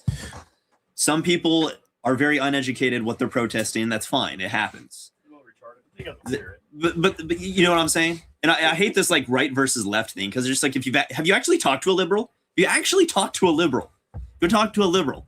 And like genuinely, not in the sense that I'm going to change their mind. Don't try to change someone's mind, but actually have a conversation and try to understand. And maybe you try and let them understand. No, maybe you start to realize you have more in common. Maybe you realize there's actual issues that you can agree on. I got shat on recently for that, and someone was like using one of my old posts from when I got invited up to that housewarming party recently up in Seattle. And like I was talking to like all these liberals, and I was just like, hey, we like agree on like You're not going to agree on almost everything. The only thing that we didn't agree on was like the ICE thing. And like that, like, you know, everyone's like should be able to go everyone, and like nationalism bad, and you know everyone should be a free spirit to go everyone. They want open borders. They want open borders. That is a very flawed ideology. That's like the main place where myself and like liberals, like Democrats, whatever, like that's the dividing point. That so many of them want open borders. I'm like, you lost me there, bud. You lost me there. But almost everything else we agree on. So. For that in itself, if we can agree on almost everything, it's like, okay, there's other problems here then. There's so many more issues if we can agree on almost everything. Endless subsides? I don't know what that means. Okay. Subsidies. And subsidies. Endless subsidies. Endless? Or I don't know. That subsidies? Text was. I'm getting old because that text looks small. Do we want the subsidies to be endless now? So, it never stops. This account, Lurker, of which I actually recognize this photo right here, because I get likes from this account all the time. But sup, bro, first time I've ever done anything other than lurk on X. Just wanted to say you're probably my favorite account on here. You do good work, and I appreciate what you do. Your posts are excellent, and I find your blunt optimism to be the most refreshing content on here. Hell yeah. Hell yeah, man. I appreciate you, and I appreciate your feedback. One of the biggest things that I've been getting feedback on recently, and I've actually been getting emails and I've been getting DMs of this recently, and I guess I didn't realize how important this was to people because it's such a simple and small thing to do. But the amount of feedback that I've been getting from people recently saying that my never kill yourself posts and my we are going to make it posts and then my nature posts, the amount of feedback that I've gotten from people that like that genuinely affects them and that actually changes people's perspectives. And they're just like, you know what?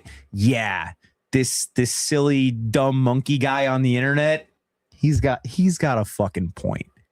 And it's incredible to me how something so simple and something so small can be so important. And I keep trying to tell my wife that. Huck didn't even catch it. I thought that was fucking hilarious. I'm sorry, I didn't hear. Huck didn't even catch it, and that was a fucking banger. Bro, that was my a banger. Brain. You were reading the comments. My brain is designed to eat berries in a cave. I can't process all this information. That was a fucking 10 out of 10, Huck. Do it again. I wasn't looking.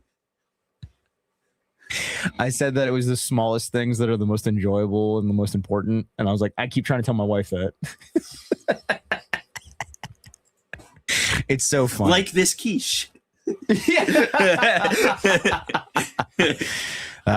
joke. This guy keeps calling you a hippie, and I actually think that's funny. Where are they calling me a hippie? I think I might be more of a hippie than you are. No, I'm more of an environmentalist. Not in the sense that I want to vote and make the government do things. In the sense that pick up your garbage. I don't know, man. I had like a 15-minute rant of me screaming at the fucking camera about picking up your trash that I uploaded for patrons only. Ian, we should upload that to the Patreon. You're a patron, you're paying money, and you're just getting yelled at to clean up your trash. Literally, dude. I was screaming at the fucking camera, bro. You know what's crazy though? That's hilarious. So I went up to one of the spots that we normally shoot up in Ashford. Yeah. And it was just covered in fucking trash, disgusting, littered. I didn't actually even wind up shooting. My plan was to do a YouTube video of me shooting that day, and I went up there, and the range was just trashed. Yep. And I did a YouTube video of me just just unhinged, screaming at the camera of picking up your trash. And if you guys don't pick up your trash, you're going to get all of these spots up in the mountains shut down, and they're going to become gated. And you know what's funny? I uploaded that video Patreon only. And then like 2 months later, we went back out there when we were up there shooting with Native, and that spot that I wanted to go to was shut down. It happens, man. I went up there and I cleaned every last single bit of trash that was up there. And I come up there 2 months later and it's shut down. And I'm like, I fucking said it. Yeah. Fuck. You ready for something harsh? You ready for something harsh?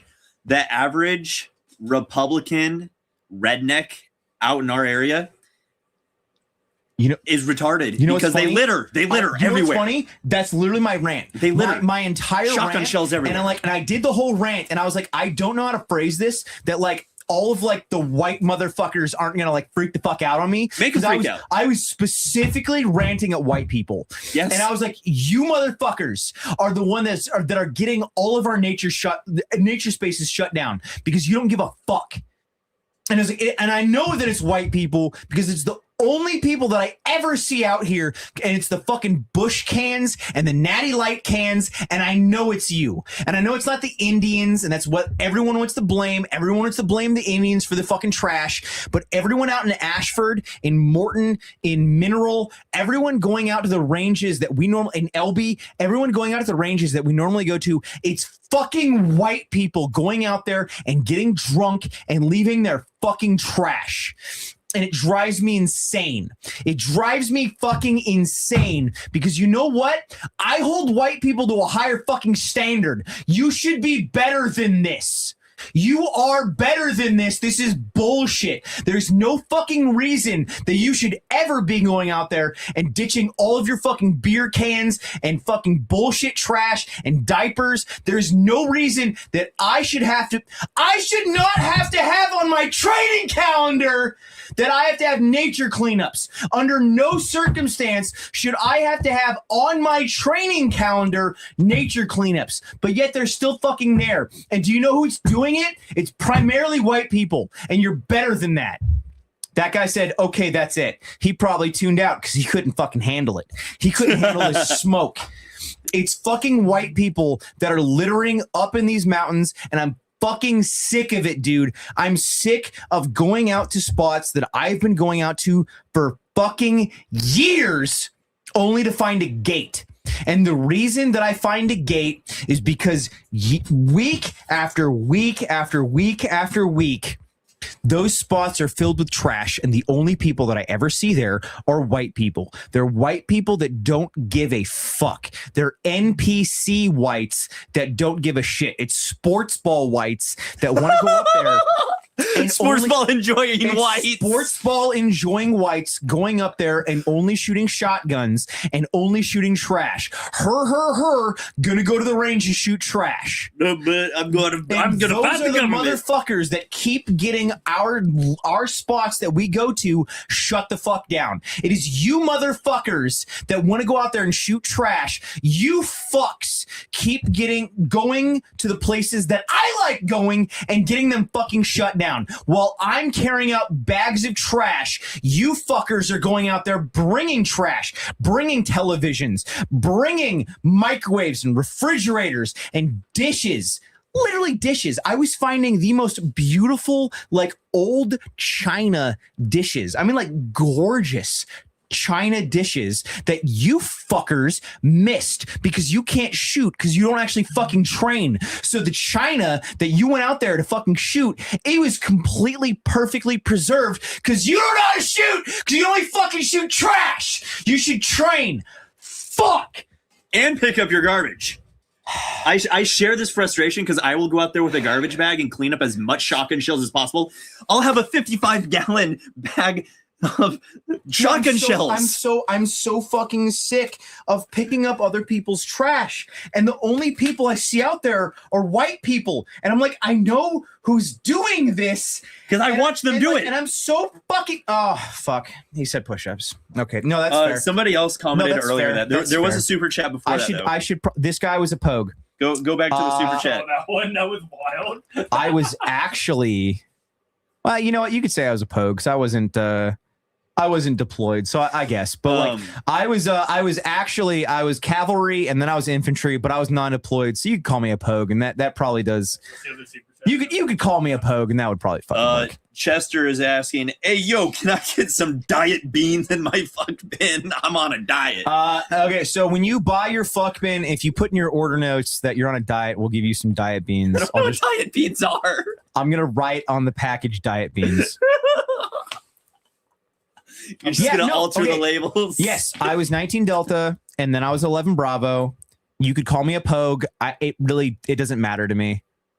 I was in the Army a decade ago, dude. I got out of the Army a decade ago. It doesn't affect me. You could call me whatever the fuck you want about my prior job. I don't give a fuck. Well, the fact that people put so much emphasis and so much importance on your job in the military that you did a decade ago, who fucking cares, man? Call me a pogue. Who gives a shit? It was a job that I did 10 years ago. The vast majority of that, I fucking forgot. I brain dumped most of it. That's why I kept on training. That's why, like, knowing how much I've brain dumped from the Army is why I tell veterans so much that your status and your knowledge and your experience means fucking nothing. Because I know that I've brain dumped most of it, and I wouldn't be as proficient as I am now if I wouldn't have kept training. So, like, your all of your experience and your knowledge and everything that you're referencing, 10 years ago, 20 years ago, 30 years ago, 40 years ago, I don't give a fuck.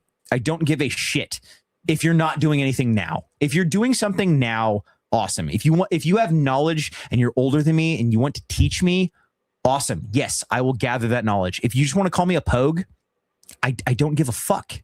Who cares? You want to hear something? It was a job. What's up? I got some. So we talk about like Antifa, blah, blah, blah, the liberals, blah, blah, blah. Do you really think the Antifas are calling each other pogue? Do you really think the Antifas may have? Yeah, exactly. No, they don't care, dude. Everyone on the left, they don't attack each other like this. What is that? It's ego. You're just egotistical people. I was never in the military. I didn't do anything. My only business is like within 40 some miles from where I live.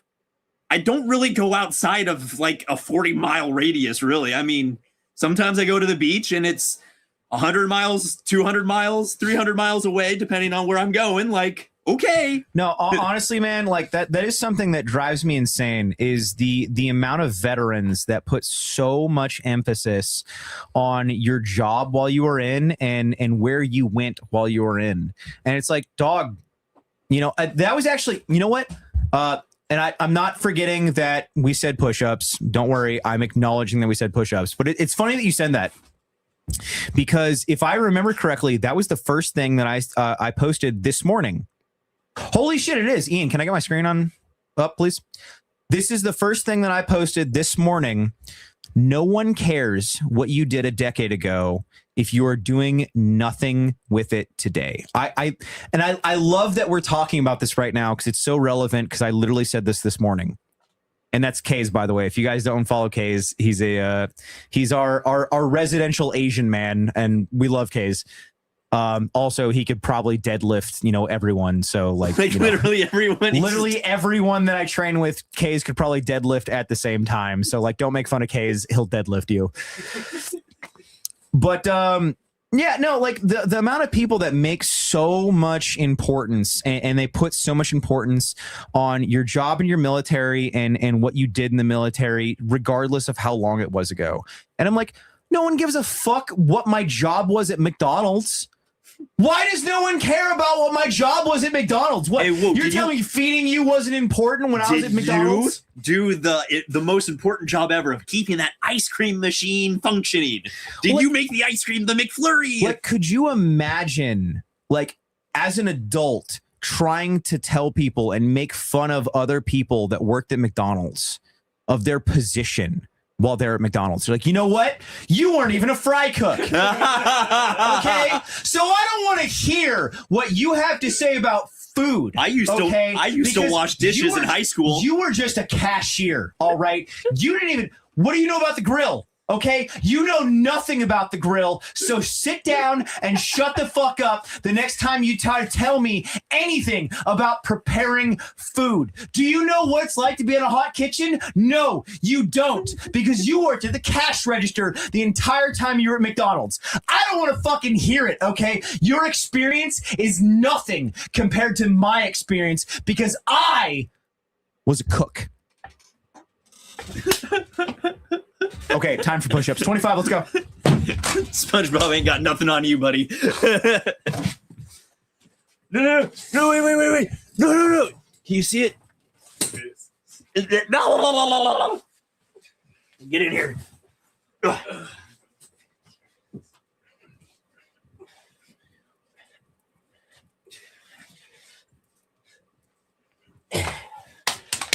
25. Yeah, buddy. Oh my God, this guy actually said my DD214 says you were a pogue and then flipped this off. My ERB does too. What? I think we got a couple brovets. There's no way he's not trolling. I think everyone's trolling, honestly. I genuinely think everyone's trolling. See, that's another issue that like when like a lot of stuff in like modern social media and like the modern like sphere, it's like, well, how they've got to be trolling, right? They are, or they drive a Ford F-150 with some green Hey, sticker on the maybe back. he drives a Ford F-150 and hell yeah, brother. He's got a big sticker. Back when I was in the army. Hell yeah, brother. Back when I was in country. No, unironically though, like I do legitimately, I feel like very strongly for all the guys that went downrange and went into the army and had to watch their friends die. And then they come back only to learn that we left all of our gear, all of our equipment, all of our arms in the Middle East, and we just abandoned everything, and that their friends died for nothing. And that's a hard pill to swallow. And I know that a lot of men are going to cope, and a lot of men are going to find any possible reason for an explanation of why their friends died. Yeah. And it's fucking hard, dude. It's hard.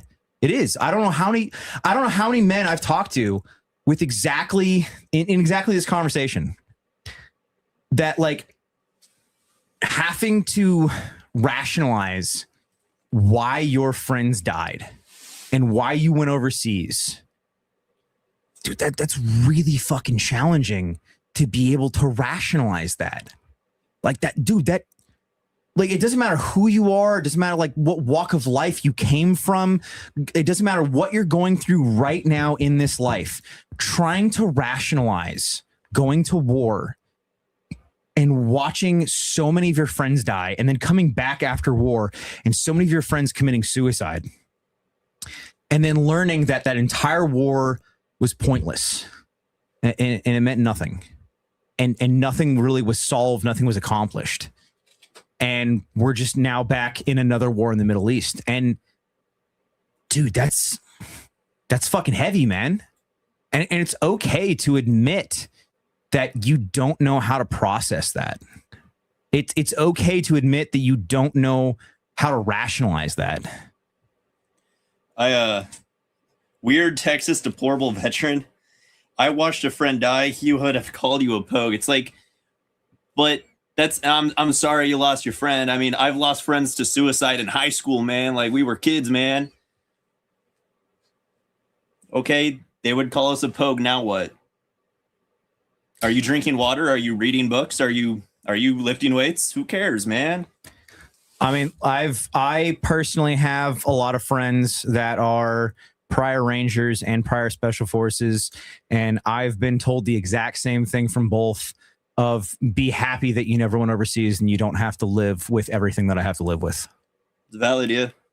Like and I've been told by active Special Forces guys right now that what we are doing right now in Washington State of just motivating other people to stay in shape and work out and get into connection with your local man about how that is one of the most important things that you can possibly doing in America right now. So call me a pogue all you want. I really don't give a fuck. But he also lifts more than us, apparently. That's fine, man. Yeah. Awesome for you. That's like, great. Nobody's trying to tear you down. Great, dude. I love that you're stronger than me, and I love that you're faster than me, and I love that you have more experience than me. And if you are faster than me and more experienced than me, and you've done more than me, then teach me, like host classes in your own local area. Yeah. Train guys up. Train guys up in your local area. The whole point we're trying to make is if you have knowledge, if you have experience, why are you not teaching other people? Why are you not trying to help people? The PNW Guerilla beanie that Huck is wearing was a promo that we did. Oh, I have one. Damn it. Now I have to go sad. Now I have to go sad boy hours. I have one. How much does he want it for? So the beanie that Huck is selling, or Huck was wearing, we bought from a guy that was a part of the group many years ago that is no longer with us.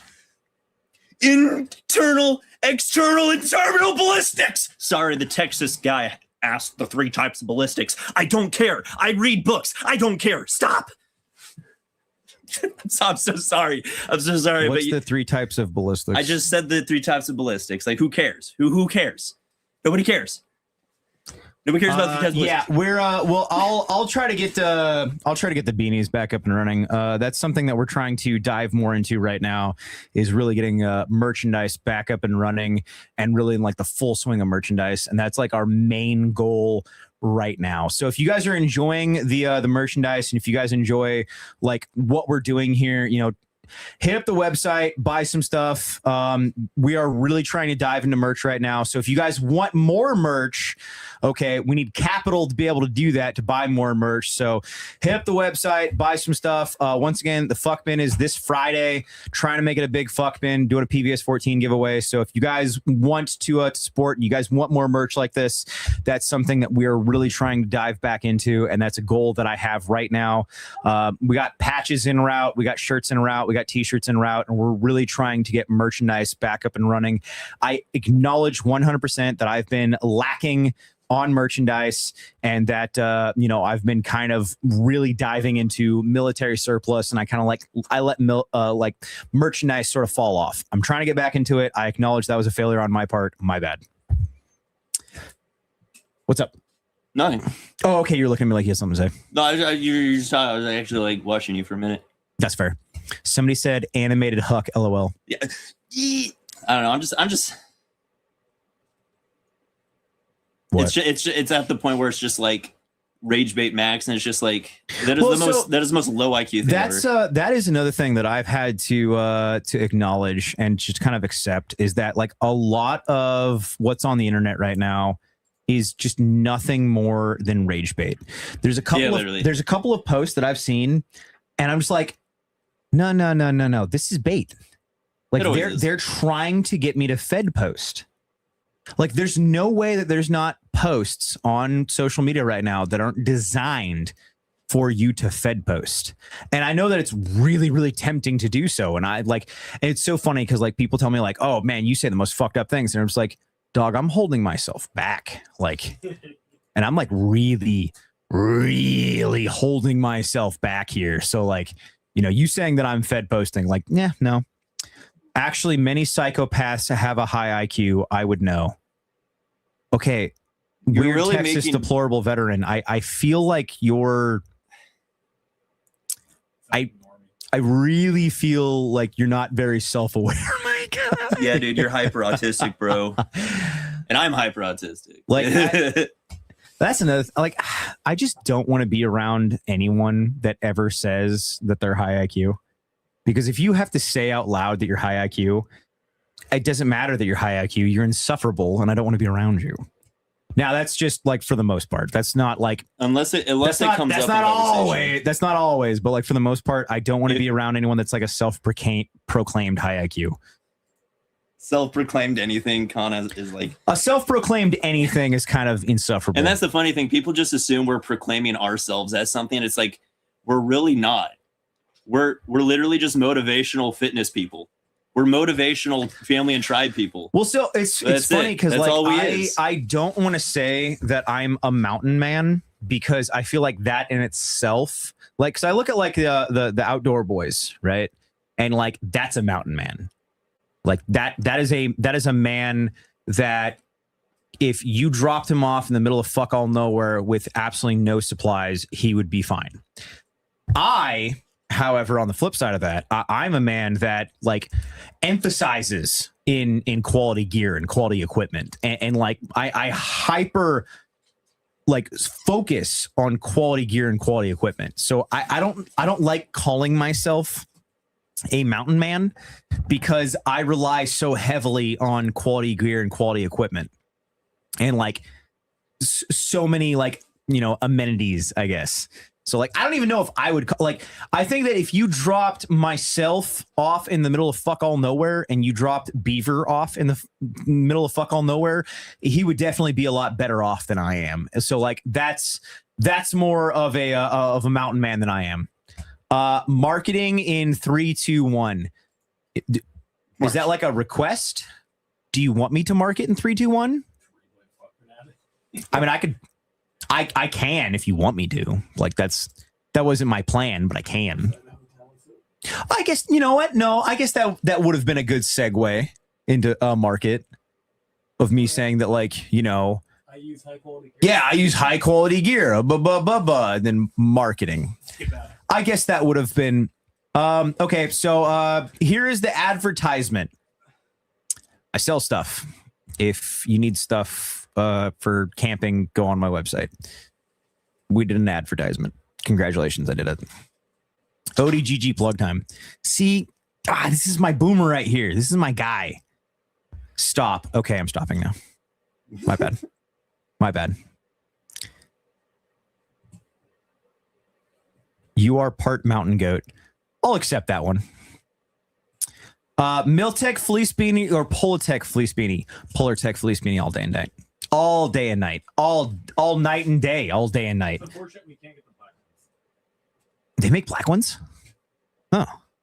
Polartec made like marine issue? They're marine issue. I don't know if they're Polartec. I didn't know marine issue made black fleece beanies. Why can we only get tan or coyote, I guess? Coyote is more issue. No, if you guys don't follow me on Telegram, I highly recommend following me on Telegram. I post more of like my, I don't know, I guess down to earth stuff on Telegram. And then if you guys like really want to like to go personal and actually like bullshit with me and all that, my Patreon's the place to be. But no, I comedically pack way too many fleece beanies. I don't know why I do this.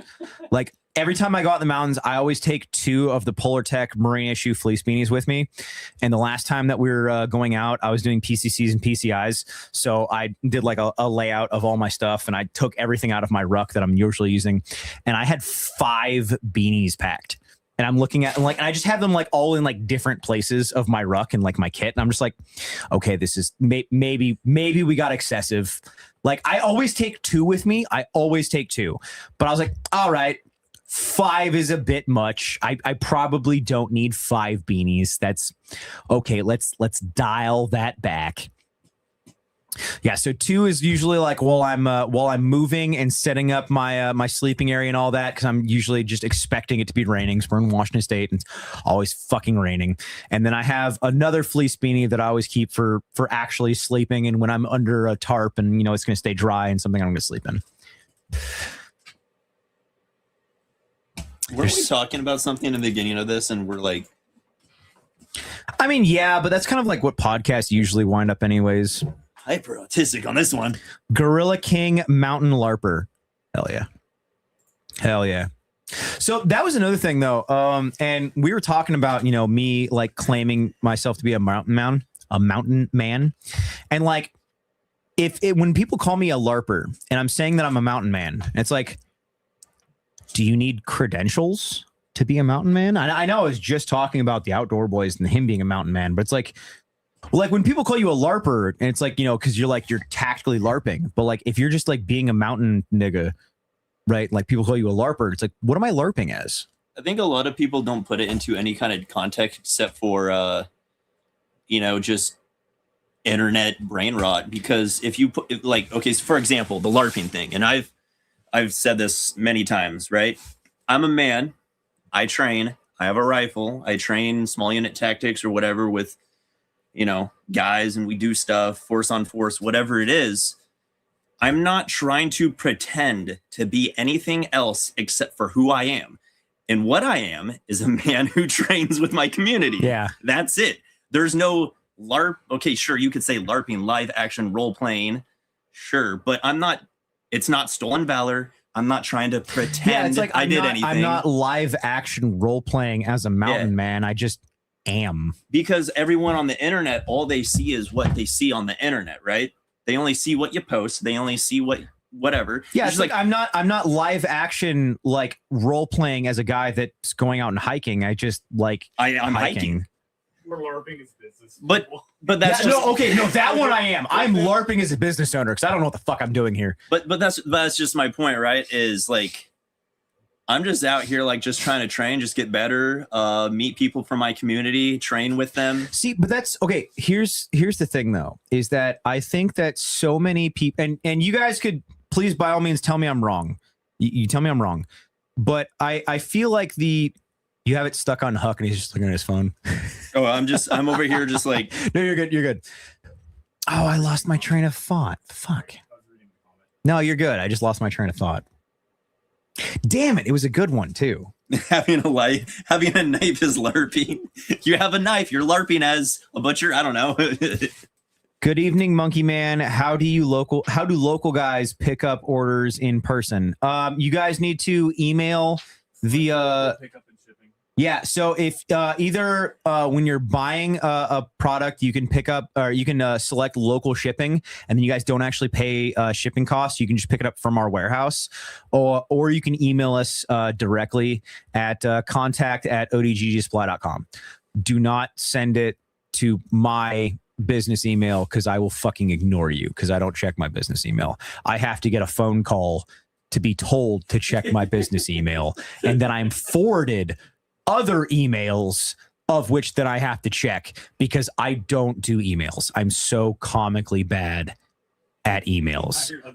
I had to hire other people to check my emails because I don't check emails. You have a better chance of getting in contact with me leaving a comment on Twitter than you do getting in contact with me via email. How do you think our operations manager felt the first week he opened up the email? Yeah, no, you email my operations officer. You do not fucking email me. I'm not responding to you.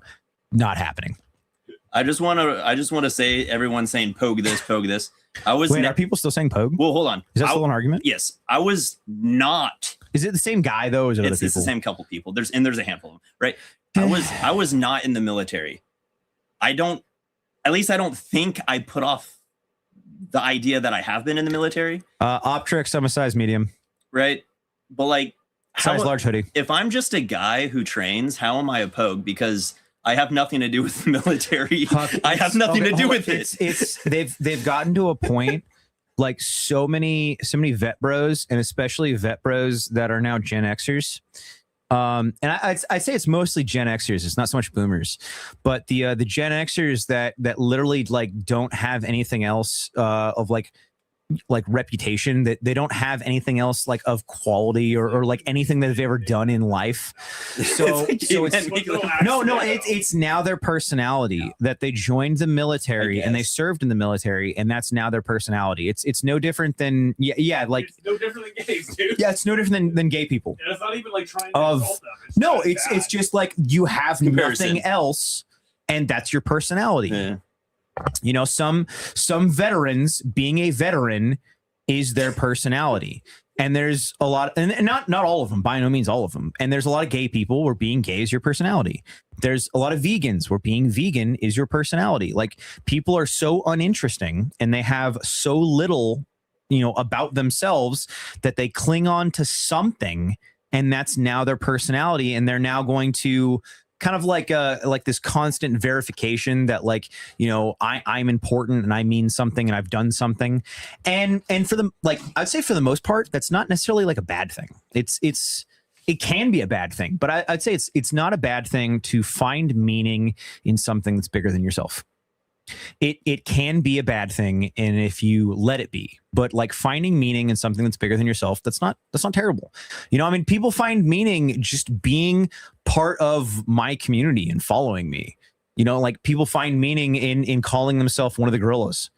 you know, and that's okay. Like finding meaning in something bigger than yourself, it's okay, but it can go to a toxic place, and you have to do your best to not let that go to a toxic place.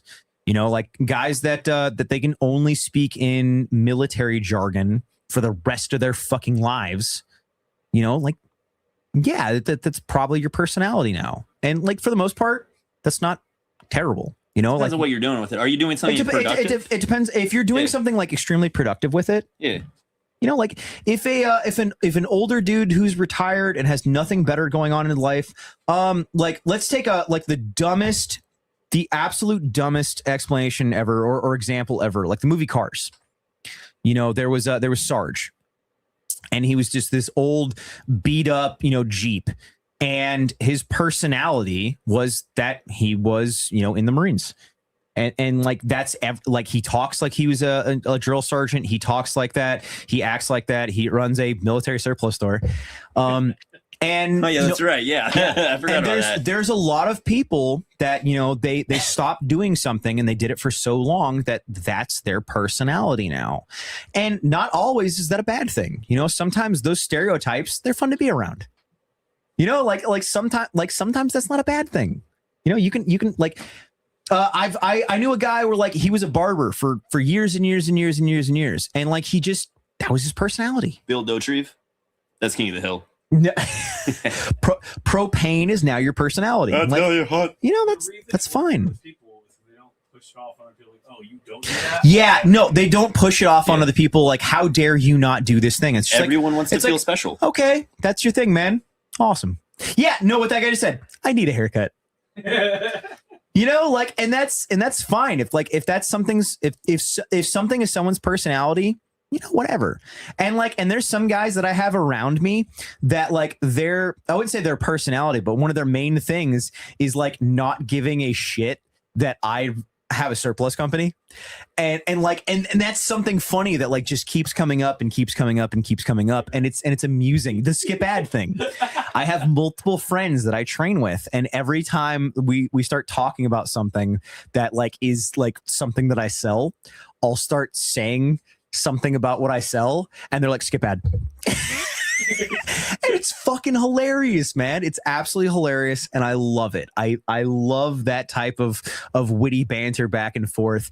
And you can be a shit. You can absolutely be a shit if it's in good love. I just thought of something hilarious. Hold on. Wait, actually, we'll go at what Huck was saying, and then I'm gonna read the super chat. Go for it. Huck, what do you got? I was gonna say, now you best not touch that automobile you have. I got mag tools. I got my ASCs. You better not LARP as a mechanic. I'm a mechanic. You don't know. Hey, speaking. You don't know how to. You can't change your oil. You can't LARP as a mechanic. Don't you dare change your own oil. Speaking of my mechanic, how much money or beer do I have to throw your way? I know you don't drink beer anymore. How much do I have to throw your way to fix my CV axle on the Subaru? If finally gave a shit. Did it actually just like fall out? Like the CV axle fell out? So, no. So I parked it on the hill, right? Like down here. So I moved out of the way for the wife, and I parked it on the hill for like half the day, and she left, and I went to go move it back. And as soon as I got to the top of the hill, there's like a cuckoo. And like it now feels like my power steering is just gone, and I have to fucking crank. And so I just parked it down like as flat as I could get it in the driveway, and I'm just like, I'm gonna leave this here until someone comes and fixes it. So I have the CV axle. It just needs replaced, but I finally broke it. How are you supposed to talk about a CV axle if you're not a mechanic? Okay, that's fair. That's fair. Okay, so now that we'll talk about this. Who is the dude in the background? What does CV stand he for? Needs a mic. I can't hear him. That's Ian. He said "fuck you." That's my top employee right there. What is the cheapest I should go for a 9mm 5.56 suppressor? Those are two different cans. I mean, you can get a 45 can, but like, don't. Okay, so here's the thing. So if you want to get a 9mm suppressor and a 5.56 suppressor, the only suppressor that's going to be able to run both is a 45 suppressor. So the 45 suppressor, to be able to run both of those, is going to have such a large end cap that no matter what you do, you're not going to get the best suppression no matter what. I know it's flow through. I know. Unfortunately, I'm just going to be honest with you. I bought a 30 cal can expecting that I was going to be shooting a large variety of different like suppressors or different calibers, and I don't. Changing the end cap off your suppressor is a fucking nightmare, and I wouldn't say nightmare. It's more of a pain in the ass than you think it is, and you're not going to do it. You're just realistically not. If you want a 5.56 can, buy a 5.56 can. I wish someone would have told me this 7 years ago. I have a 30 cal can on my 5.56 rifle, and I've almost never used it for anything other than 5.56 or 22 LR, like literally ever. So just buy a 5.56 can if you want a 5.56 can. If you want a 9mm suppressor, go get a 9mm suppressor. If you want a 22 suppressor, get a 22 suppressor. I'm just being honest with you, like from my own personal experience, you're just not going to change that end cap. It's more of a pain in the ass than you think it is, and you're just not going to fucking do it. Like, you do it a couple of times, and with the carbon buildup and with how gunked up suppressors get, you're just not going to do it. I'm just being honest with you. So like, whatever suppressor that you want, just buy that suppressor for that gun. Realistically, you're going to have a better experience overall. This is just coming from personal experience. Like Huck and I were talking about recently, I don't have a source. When it comes to 9mm can, Background dude is sensitive. I'm fighting to hear his voice. What? He doesn't have a mic. This is our Jamie. Okay. Our Jamie is back here, and every now and then he's bullshitting with Who's us. Jamie? Like from the Mythbusters? no, Joe Rogan. Have you never watched Joe Rogan? I'm. Okay. Yeah, I have. Let me dial that back. I shouldn't be surprised if you've never watched Joe Rogan, but have you never watched Joe Rogan? Like from the Mythbusters? Okay. So when Joe Rogan wants someone to like put something up on the TV, he's like, Jamie, pull that up. And like, Jamie is Joe Rogan's tech guy. Ian is our tech guy. So like, we joke about Ian being our Jamie. Does that make sense? Yeah. I love how like just completely and utterly just like oblivious. I don't like Joe everything. Rogan just because that was like the immediate normie right wing podcast, and I avoided it like the plague. I liked Joe Rogan for a little bit. He got kind of milk toast. I would say I stopped watching Joe Rogan once he was no longer uploading to YouTube, and he was only doing Spotify. And I noticed that his Spotify uploads started to get a lot more like milk toast, and he started to like not want to talk about as like unhinged things. So like, that's kind of for a 4-year contract when he got to Spotify. I mean, hey, at the end of the day, make that paper, boo boo. Okay, I'm also gonna go pee. Huck, entertain the crowd. I'll entertain the crowd. All right, guys, what does CV and CV Axle stand for? Oh, did it get dark? Oh my goodness, the sun sets. Oh. I actually have to go to the bathroom too, and I'm just trying to read through the chats now again because they're kind of funny. Little Hats put Joe in his place. Yeah, I suppose. But I mean, I never really watched Joe Rogan at all. I think at first, maybe, but like here's the thing. When Joe Rogan was kind of getting popular, I was watching Alex Jones. So you could kind of understand my level of like complete detachment from like that kind of stuff. Like I was deep in Alex Jones when Joe Rogan was getting popular. Go for it. So I don't really care. I was just like, oh, Joe Rogan, who's this? I don't care. You know? I mean, Steven Crowder is one I watched a lot of in that time, like earlier on. But Didn't Steven Crowder have his own controversy recently?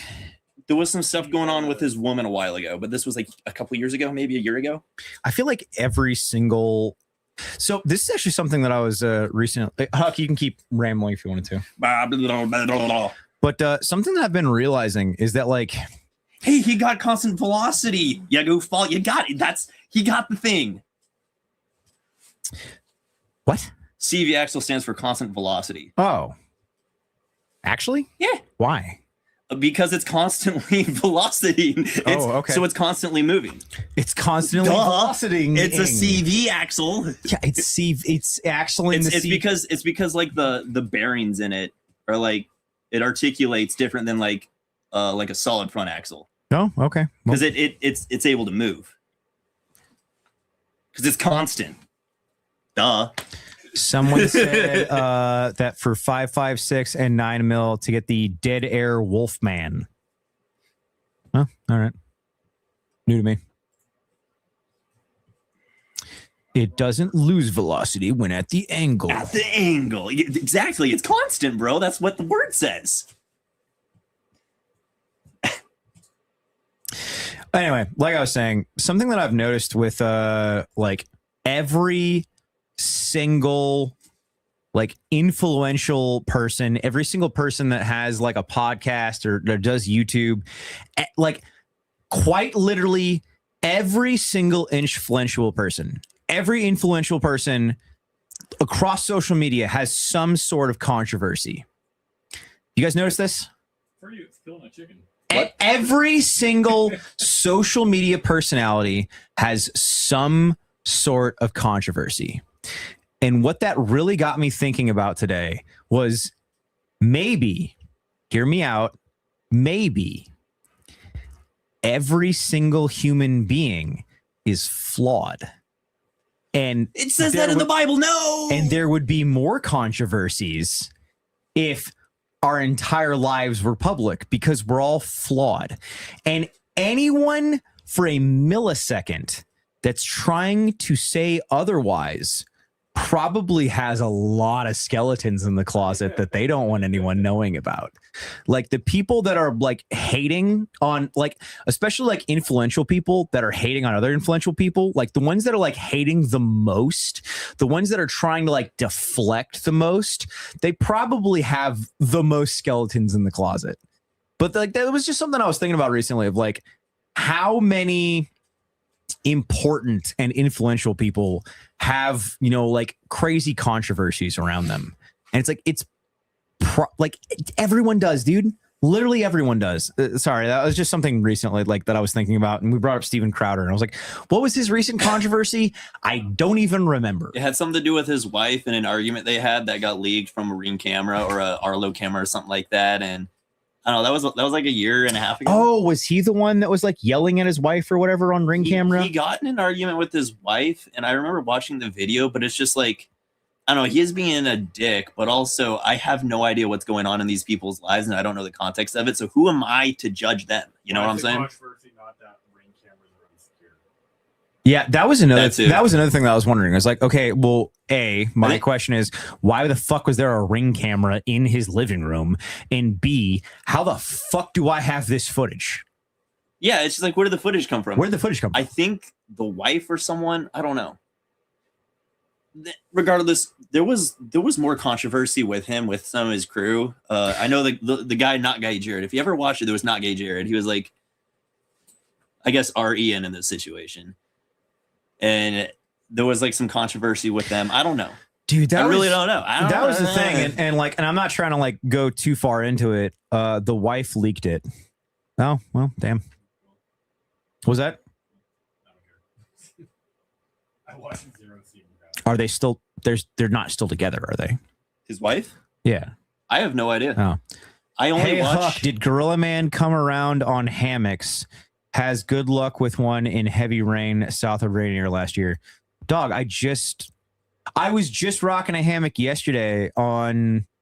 No, I have not come around on hammocks. I fucking hate hammocks. I was gonna go. Oh, they had a divorce. If this guy says Pogue one more time, I'm gonna enlist in the military as a cook. Dog, man, I'm for real. Like, I'm gonna go be a Pogue. I'm gonna go be a pogier Pogue. I'm gonna say, Mr. Recruiter, how can I be the pogiest Pogue of all Pogue Town? I've been going back and forth between all the chats, so I've been missing it. Yeah. Pog? Is it Pogue or Pog? It's Pogue. Yeah, that's what I thought. Yeah. I don't know why. Personnel other than grunt. No, I know, but where do they get the like O sound and the aw sound? Oh, I don't know. Would special forces be considered grunt? Yeah. Technically, yeah. Would a fighter pilot be considered grunt? No. Interesting. No, they don't. They don't consider cavalry as grunts. Okay. But they do consider artillery as grunts. Which, if you think about it, yeah, no, if you think about it for like 0.3 seconds, it makes no sense. Interesting. Yeah, you're like, wait, why would artillery be? What does grunt come from? Grunt? Like, what is our definition of grunt, and then what is the classification of? I think grunt? the definition of grunt is just 11 Bravo infantry. Okay, and it's like a classification of. Grunt's short for like a French word that refers to infantry. Actually, I don't know where does the where's the history of grunt? That's an interesting. Okay, guys, we're going on a history lesson here. Grunt history, I guess. Why do they call it grunt? Yeah. Grunt was originally created by Ben Alman in 2012 and reflected. Oh, okay, that's different. From American Sniper. Grunt term history. I'm gonna guess it was a French word. You're guessing a French word? There's a lot of French military stuff that carries over from. The term grunt in military history refers to an infantry soldier, particularly a foot soldier, who serves on the front line. It is most common associated with the U.S. Army and Marine Corps. And while it is now a term of pride and respect, it origins are debated. Let's see. World War II acronym: General Replacement Unit Not Trained. Grunt.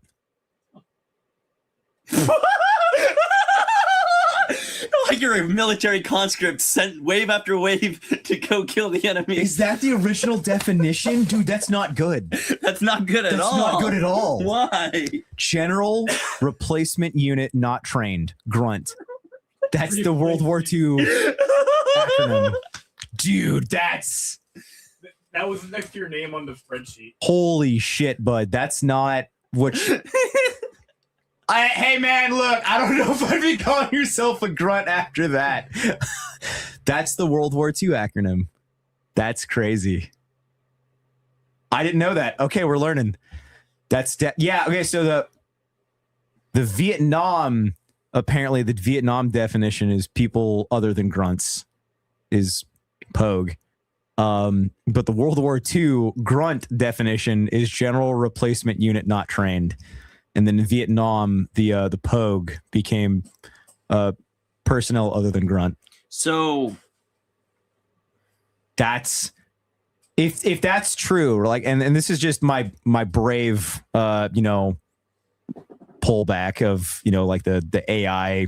What does this mean? So it might mean otherwise, but that's if that actually is the World War II acronym, like, dude, that's. Oof. Oof. Do you grunt when you poop? Roll the end. Somebody, holy shit, that's hot. That's funny. That's fucking funny. Dude, you're never going to stop. Like, I'm not going to stop using that now. That's the funniest fucking thing ever. General Replacement Unit Not Trained. That's pretty dark. That's actually really dark. It is dark, but it's also funny how many people, like, rep so hard being a grunt. And if the origins are in fact this, like, that's the irony in itself is funny. It is dark, absolutely, but the irony in itself is amusing. What do you got? I'm just like, oh. Damn, that's crazy. Our weird Texas deplorable is like, I'm expendable. I love how dark it is. Oh, this guy said I'm expendable? Huh? Don't say that about yourself, man. Come on. Yeah, hey, man, I'm be real. Like, and this is something that I've been working on as well of, don't talk negatively about yourself. This is something that I've been working on, and I'm going to start preaching to you guys more. And it was actually it was an Instagram video of all things, an Instagram video that I was recently watching. It actually did change my perspective on this, of how you legitimately can manifest your own greatness into existence, and how you should be speaking positively about yourself. And it's not even like like boasting. It's not like that you need to be like, saying that like I'm the greatest thing ever and I'm the best thing ever or anything. It's just, you should be positive about yourself. Now, I acknowledge that, yes, I'm taking something that we were just joking about and, now going more seriously with it. But unironically, that is something that I have been working on, and I think that you guys should be working on it too, is, manifesting your own destiny and speaking positively about yourself, speaking positively about your own situation. And like I've said in, a gajillion posts now, of we're going to make it and Ape Together Strong, and saying positive things and viewing yourself in a positive way. And it is that like this, oh man, I forget the psychology term for it, but there actually is a psychology term for it. And like changing your own brain chemistry and being able to, view everything in a more positive way, you are going to have more positive outcomes. If you believe without a shadow of a doubt that I'm going to make it, I'm going to survive, I'm going to accomplish greatness.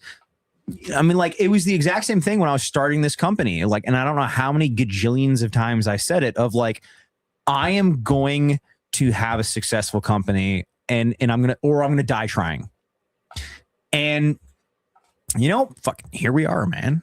And just telling yourself, I'm going to do this. And no, I don't care what anyone says. I don't care how they say it. I don't care what way they phrase it or whatever. I don't care what anyone says about me. I am going to do everything in my power to have a successful life. And I'm going to try my hardest, and I'm going to succeed, or I'm going to die trying.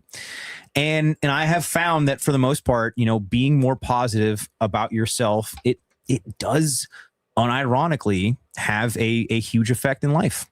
But then again, maybe I'm insane. Huck, am I insane? What?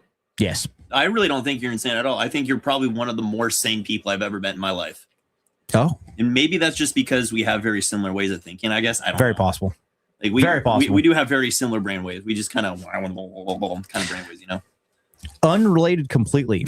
I do genuinely think it's impressive how many viewers we are able to garnish on Twitter.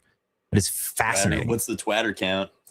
We're over 1,000 viewers on Twitter. Like current or like, yeah, no, like current viewers right now. So there are 1,000 people watching me say this right now on Twitter. Actually, there's more. I think it was like 1,100. Anyway, for all you like 1,000 blah blah blah numbers, I don't care. I'm not a nerd on Twitter.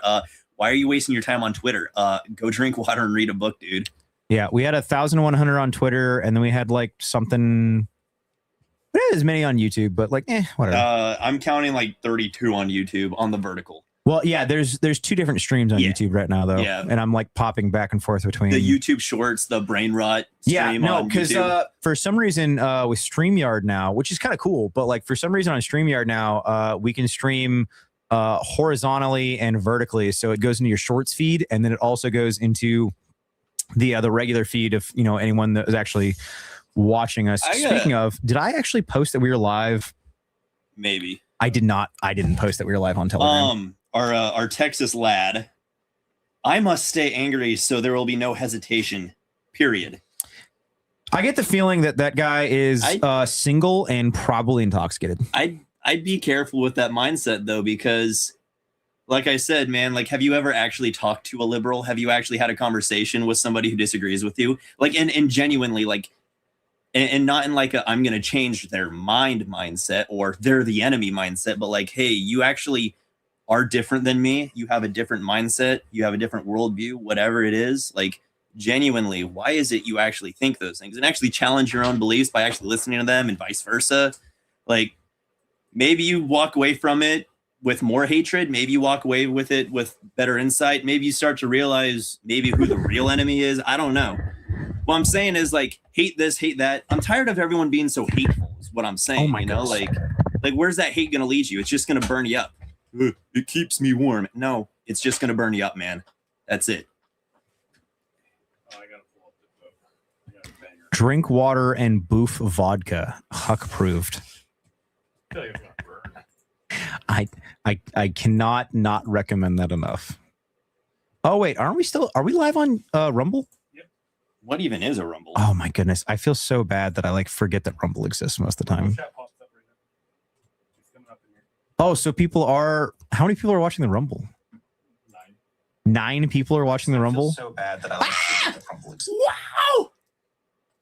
I just want to silent. Okay, there we go. Hi, Rumble chat. I'm sorry we didn't forget about you. It pops up. You can read some Rumble things. We got a couple guys in the YouTube saying Christ is King.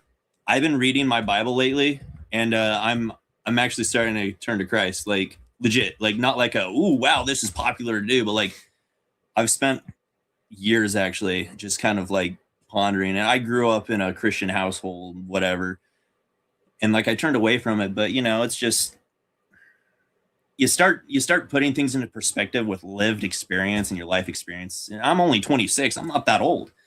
Reading the Bible and talking to people, it's just like, yeah, you kind of see what's going on. Do you want to know the most random avenue of approach that I have gotten more into Christianity? Huh. It is going down the pipeline of Tataria. Really? Yes. Oh, because you were talking about Yes. was it Enoch you were reading? The Book of Enoch. Yes. So I've been reading the Book of Enoch, and I've been going into the entire conspiracy theory of Tataria and the old world, and how the concept that Rome actually fell in the 1600s, and that there was a nuclear war in the 1800s, and how almost the majority of civilization that we know it was fully reset, and that they're trying to hide the old world as much as they possibly can, and they're trying to restart this new like modern world that we're currently living in right now, and they're trying to destroy as much of the harmonious old world as they possibly can, because the old world was lost, and we are in just one of numerous resets on the planet Earth. And the most recent reset is trying so, and I guess technically speaking, you could also say that that World War II was in itself another reset. But the reset in the 1800s, that has been the rabbit hole that I've been going down, and it has unironically taken me closer and harder towards Christianity than anything ever has. And the concept that they are trying so desperately to remove everything harmonious and everything peaceful and loving and everything that was great about the old world, and how they're consistently trying to destroy statues, how they're consistently trying to take down old monuments. They're trying to destroy old cathedrals. They are like literally, you can look this up. They're turning cathedrals into gyms. They are tearing down old monuments and making them into everything and everything. And they want to destroy the old world as much as possible. Once you start going into the history of the bells and how much they're trying to destroy the bells, that is something that has been like that rabbit hole has been fascinating for me, and I've been honestly having a lot of fun with it. But that is something that has been taking me down a different rabbit hole into Christianity, like further than I already was, and so much that was in the Bible that has been removed, and so much that was in the original Bible. Because if you guys didn't know this, there is multiple books from the Bible that were removed, and once you start diving into, well, why? It starts raising a lot of questions. And there's so many questions I have about the old world, and like hyper specifically the Nephilim. and how the Nephilim are referenced in numerous different books in the Bible. The Nephilim are referenced in Genesis. They are referenced in Psalms. They are referenced in the book of Enoch. The Nephilim are all over the Bible, and the Nephilim are one of the various offspring of the fallen angels. So if you guys were not tracking to Christianity, the devil came down to earth with 200 fallen angels. So these fallen angels would not view time, and they would not age in the same way that we would. They would either be a mix of eternal / living, thousands of years at a time. And so the fallen angels, they procreated with humans. And those offspring became the Nephilim. The Nephilim were giants. And giants are referenced in the Bible countless times. I don't know the exact amount, but they're referenced so many times in the Bible. And if you start looking into a lot of the monuments in America and outside of America as well, a lot of the monuments, a lot of the courthouses, a lot of the Capitol buildings, they have doors that are astronomically larger than is possible for human beings to ever have used.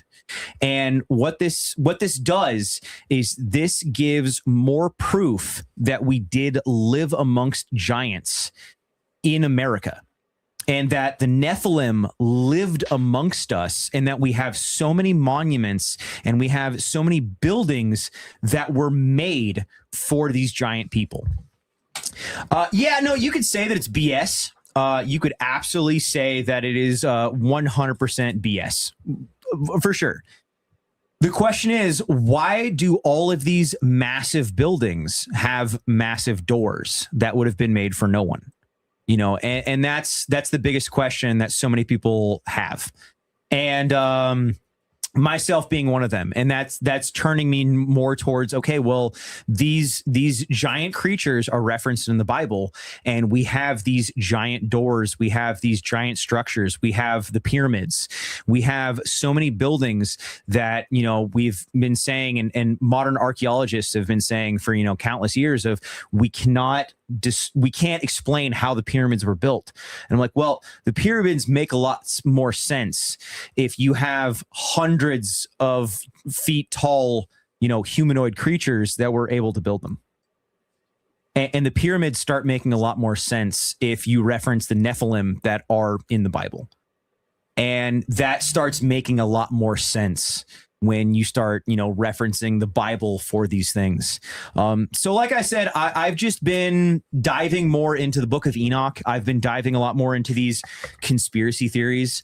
The conspiracy theory party that I was at with Native Patriot recently, the book of Enoch was something that I was diving heavily into. This also goes into giant trees. That is another thing that's in the book of Enoch. Dragons, that is another thing that's in the book of Enoch. How dragons were depicted in archaeology and paintings and like drawings and whatnot all across the world through every civilization all throughout time. Dragons were depicted almost in the exact same way. And that dragons are also in the Bible. So that's another thing of like, we have so much stuff that was referenced in the Bible and so many books of the Bible that have been, taken out. And you have the Schofield Bible as well. If you guys weren't aware, in the early 1900s, Jewish people decided to rewrite the Bible of what we know today. So, there has been so much that is attempted to be rewritten. The burning of every great library throughout the 1700s and 1800s, and that's another huge question of why was whoever so desperate to destroy any history of the old world? What was there that we don't know about? What was written in those books that we don't know about? Why is it that there's so many libraries that are currently standing because there are massive libraries that are currently standing that historians are not allowed to go and research because those libraries are owned by billionaires. Smithsonian? No. So there's a lot of, the 13 families that are known to control the world. Do they own the Smithsonian? Yes. The Rothschilds being one of them. A lot of them, if not all of them, have these massive, great libraries, and historians are not allowed access. And the question is, why? What is in there? And once again, and to a lot of people, I might seem, like a nut job, but asking questions. And like I've told, I don't know how many people now, it's okay to ask questions. And I know, I keep saying that, and I keep saying that, and I keep saying that, and I keep saying that. And the amount of people that still get mad at me when I ask questions. Huck, what you got? The whole I might sound like a nut job thing you just said. Anyone who just sits here and goes, "No, you're a nut job," they're just the kind who just take a vaccine. Yep. I hate to say it, man, but when we say NPC, and I'm not saying everything you just said is 100% true or anything. Well, I also can't substantiate anything I just said. All it is asking a question, and it's like you have a hypothesis or something, right? And in this case, we can't necessarily prove it one way or another. Maybe after we die, maybe there's answers. Maybe, we'll actually find out what's up. But oh man, I just hate the idea of just saying, no, that's not real. It's why? Why do you think it's not real? That is something that drives me insane, is when people just say, no, that's not possible. And I'm like, well, hold on. Let's backtrack. Why can't we have an open mind? Why can't we say, maybe? I'd like to know more. NPCs I'm listening. Don't have open minds. I know that NPCs quite literally cannot think about anything open-minded. But you know what? Here I am, and I'm going to be the guy to be like, hey, what if this? An open mind requires a cognitive function of critical thinking that most people on Earth cannot do. So actually, the devil went down to Georgia. That is another conspiracy theory, and I guess conspiracy. Yeah, no, that's conspiracy. That I've been going down to, and this one's really not substantiated necessarily, but the concept of Rome being part of America, and that we adopted and we inherited a lot of this land and a lot of these structures. That has been fascinating to me. Of going down this entire concept that we inherited all of this. And that's the reason that, and Rome falling in the 1600s, and the fact that all of the architecture in America fits the architecture across the entire world. And that's the biggest thing that I don't think enough people have ever asked that question of, or not enough. I haven't seen enough people ask that question of why do the Capitol buildings in Washington State, meet the Capitol buildings in every other state, and meet the exact same monuments and cathedrals across the world? Why do we have the exact same architecture across the world? It's like Greek and Roman architecture kind of. And I guess you could explain it as this, it's supposed to be captivating. It's supposed to be breathtaking. It's supposed to be magnificent. And it's based off of the old Greek stuff. But then again, you go back in time to ancient Greece, and then you could ask the same question. Why are the arches so big? Why are the doors so big? Are you familiar with Graham Hancock and the Younger Dry's impact theory? I heard you mention lost history. To be honest, I think Halo plot is real and we are inheritors. We got another super chat. Need to go down the Catholic Vatican rabbit hole. I have been going down both. And unironically, so one of the rabbit holes that I've kind of been going down through is that, they are deliberately telling us, the real history in front of us, and they're purposely telling us this. And that's why, the Halo lore and the Mass Effect lore, it's quite literally actual history. Now, once again, I'm not substantiating this. I'm not saying this is fact, but it is very interesting to go into of the concept that we are not the first people to be on this planet, which I'd say the vast majority of people can admit that we're not the first civilization to live on Earth. I would say that like 99% of people can agree that we are not the first humans to live on Earth. So if you agree that we are not the first humans to live on Earth and there were civilizations before us, why is it that hard of a concept to think that maybe one of the resets of this was a lot more recent than we think it is? And that we inherited, a version of this Earth, and that the civilization before us inherited a version of this Earth, and we keep re-inheriting the Earth. And once again, complete concept, but one of the things that I was also going into and reading into was all of the massive fires. Like everyone knows the Chicago fire of the late 1800s. Like you mentioned the Great Chicago fires, the late 1800s, and everyone's like, "Oh yeah, absolutely." Well, did you know that exact same Chicago fire wasn't just Chicago? That there was great fires in almost every major city across the entire world within about the same amount of couple of years. And did you also know that there is handwritten explanations and hand seen, like, and visually seen people writing down what they saw, and the way that they described it was this massive flash in the distance and searing heat, and the way that they described it sounded more like a nuke, and it sounded way less like a regular fire. And the fact that the vast majority of cities in the US have another city underneath them. Seattle has an entire another Seattle underneath Seattle, if you guys weren't aware of that. The vast majority of Capitol buildings in the US, the basement floor appears to be more like the first floor, because the basement floor in almost every single Capitol building in the US has windows. So the question that you would have is, well, why would they have windows? Why is there photos from the late 1800s, early 1900s of them digging out Capitol buildings?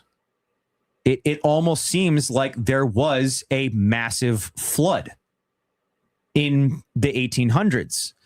And once again, like anyone that has the answers here, by all means, go away. Like, tell, like, go away. Not go away, but like rip off. Like, go off. Like, go off, man. Let me know. Why are there so many photos of Capitol buildings and monuments being dug out? Why are there so many like massive buildings that the first floor is underground that has windows? Why is this? Why are there so many massive cities that have cities underneath them? It almost seems like there was a massive flood in more recent history, and we found these structures. Why was it that the first movie ever created to recent times right now, and you can look this up, the first movie ever created was about Cabbage Patch Kids, and was about children being grown in fields. But actually, that is the first movie ever made. Oh. Was about children being grown in fields and Cabbage Patch Kids. What's funny is at that exact same time, there were the Cabbage Patch Kids is a real thing. There was estimated 250,000 to 500,000 children that were showing up by the busload to major cities in the late 1800s with no memory of where they came from, no knowledge of what happened to their parents, and just children just showing up. And that was the reason for all the massive like child labor and like children in mines and like children working so just much and children working in factories, is that there was hundreds of thousands of orphans that just turned up, no idea where they came from. How convenient for the Industrial Revolution. Interesting. That just children just blooped. Hey, look, we found some and once orphans. again, like, I don't have answers for any of this, and you guys can look into this yourself. It's like, why? Actually, yeah, that is a thing of people saying fake pictures, and I guess that would be a cop out that you could just say, oh, it's all fake. Well, I mean, you can say everything's fake. But you could also say everything's fake. And in that case, but our own government acknowledges these things, and like this is even. But they're fake. This is even a thing to our own lore, and I'm just asking questions because I don't have answers. Simply enough, I just don't have answers, and this is just, it's fascinating. But it sounds to me like they were trying to restart humanity from another great reset. Once again, I might be the crazy person, I might be insane, but the more I dig into all of this, the more I'm like, okay, okay, another thing. In World War I and World War II, why were they so hell-bent on destroying all the bells? Why? Why was every single fucking bell destroyed? And they say it was for the war effort, and there were so many different wars that they said, oh, it's a very reliable resource, and we have to melt these down, and we have to make cannons. But if you look back into it, every single town was revolved around the bell at that time. Like the bell was so important. That was the soul of every town, that told you the time, that told you where to be, that told you what to do. So much about harmonics was all around the bell. And they found so much with bells that they actually do have healing frequencies with the human body. And that it is heavily believed that bells and the frequency of bells were actually able to heal you internally. And it would stop the production of cancer cells, and it would stop the production of tumors. That all these frequencies, and everyone knows it, right? Everyone that's been to like any large church or anything like that, and like that like you're just like, oh, I like that. I don't know why, but like that feels right. And I guess the biggest question that I have, and I know the answers, right? I know the answers they tell us of like, okay, the bells were all destroyed for the war effort. My question is, why did the bells never come back? Why are bells so unbelievably few and far between in the modern world? What? And okay, so another funny thing, and now I guess to some people I might be reaching. Okay, so in Spider-Man 3, when Peter Parker gets infected by this black demon, this symbiote, the only way that he was able to get this demon to detach from him. Now, mind you as well, in that movie, as soon as Peter Parker turns evil, he answers the phone and he says, "Shalom." I'm not kidding. I've never watched Spider-Man. I'm not kidding. I've never watched Spider-Man. In the third Spider-Man movie, he turns evil and immediately answers the phone and says, "Shalom." Bro, I'm not fucking kidding. I'm not fucking kidding. All right, then. So after that, he goes to this church, and the bell was the only thing that was able to remove this demon that was attached from him. And the bell made that demon separate away from him. Now, this is a movie. I acknowledge that this is a movie. It's fascinating, though, that, you know, because there is, you know that they put things in movies on purpose. There's so many things that they put into movies on purpose. And, you know, the fascinating thing to me is just, why did all the bells disappear? If bells are known to have harmonics and have frequencies that heal the human body, and which is interesting as well, if you look back into it, at the exact same time that all the bells were going away, they also changed the hertz that all music had to legally be played to on the radio. At the exact same time, they changed the hertz. It was right before World War II, actually, that they legally changed the hertz that music was played at, because it said, and you can look into this as well, it said that the hertz that they were playing music at made people more uncomfortable, and it made them more prone to violence, and it made soldiers get ready for war because they were more aggravated. And that was the hertz, that was the tone that they changed music to try to get people more aggravated and upset and uncomfortable. So, and if this was with bells, right, and if this was with music in the 1930s, the early 1900s, 440 hertz. So if they knew how much frequencies affected the human being, if they knew how much this affected humans and how much music and the hertz that you play music, if they knew how this affected humans in the early 1300s, what do you think 5G is doing to us now? What do you think Wi-Fi and Bluetooth and all of these signals and frequencies, what do you think that's doing to us now? Because if your Wi-Fi signal, if your Bluetooth signal, if your 5G signal, if that can go through cement buildings, if that can go through all the walls and all the material and everything, if that can go through cement, you don't think that can go through your fucking dome? You don't think that all these signals are affecting your brain? You don't think it's affecting your body?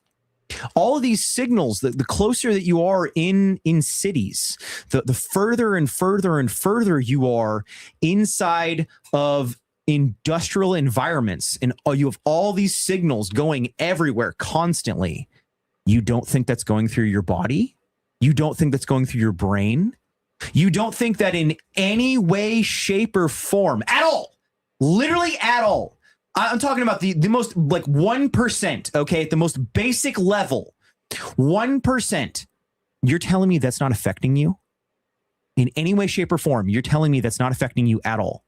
All of these signals constantly. So when I tell you that I physically and emotionally and spiritually, when I tell you that I feel better when I'm out in the mountains and I don't have cell phone service, there's no way that those could be connected. There's no way that those could be correlated. Of going from an industrial environment where signals are constantly everywhere to being out in the middle of fucking nowhere where my cell phone has no signal. You're telling me that there's 0% whatsoever that those aren't correlated? I mean, and if I'm crazy here, by all means, tell me that I'm fucking insane. Everyone in the comments right now, tell me that I'm crazy. But I'm just saying, the way that I'm looking at it, maybe it's connected. If I'm wrong, please tell me I'm wrong. Huck, tell me I'm wrong right now. I don't think you're wrong at all. I think what you're saying makes absolute sense because, I mean, it's all these different electromagnetic frequencies. Like you said, the 5Gs and whatnot. It's just like, why would that not affect your body? Why would that not affect you? Why would that not affect your cells? Like, the human body is capable of so much more than people think, but it's also very fragile. And it's fragile in different ways than you think. And there's so much that goes on, like, noise. Like I mean, you're talking about like the radio frequency or music. The hertz, right? Yeah. That's probably why I never really liked too much music. I don't know. So that was another thing that I was realizing recently is that like I've stopped and I have like I grew up on like, you know, like Niggatunes, right? Like I grew up listening to the hippity hop. The hippity hops. And, yep. And you know, and like, you know, like, oh shit, nigga. Like, you know, I grew up listening to all of that, you know, and once I kind of like realized that just like, you know what, like this isn't my culture, this isn't my people, that like this is promoting degeneracy constantly. I'm not going to listen to this anymore. And I've almost primarily been listening, and I also do my best not to listen to like any negative music. Like, and as much as I like Linkin Park, I've stopped listening to Linkin Park. I've stopped listening to anything negative.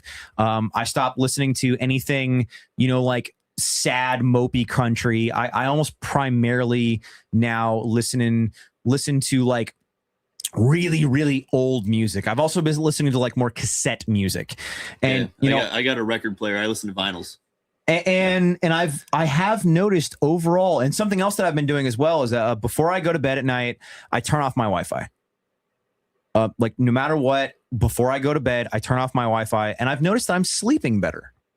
I'm gonna give that a shot. I haven't done that yet. I've been turning off my Wi-Fi before I go to bed. I've been keeping my cell phone in a different room, and I've found that I have been sleeping better. And once again, maybe I'm schizo. Maybe I'm insane.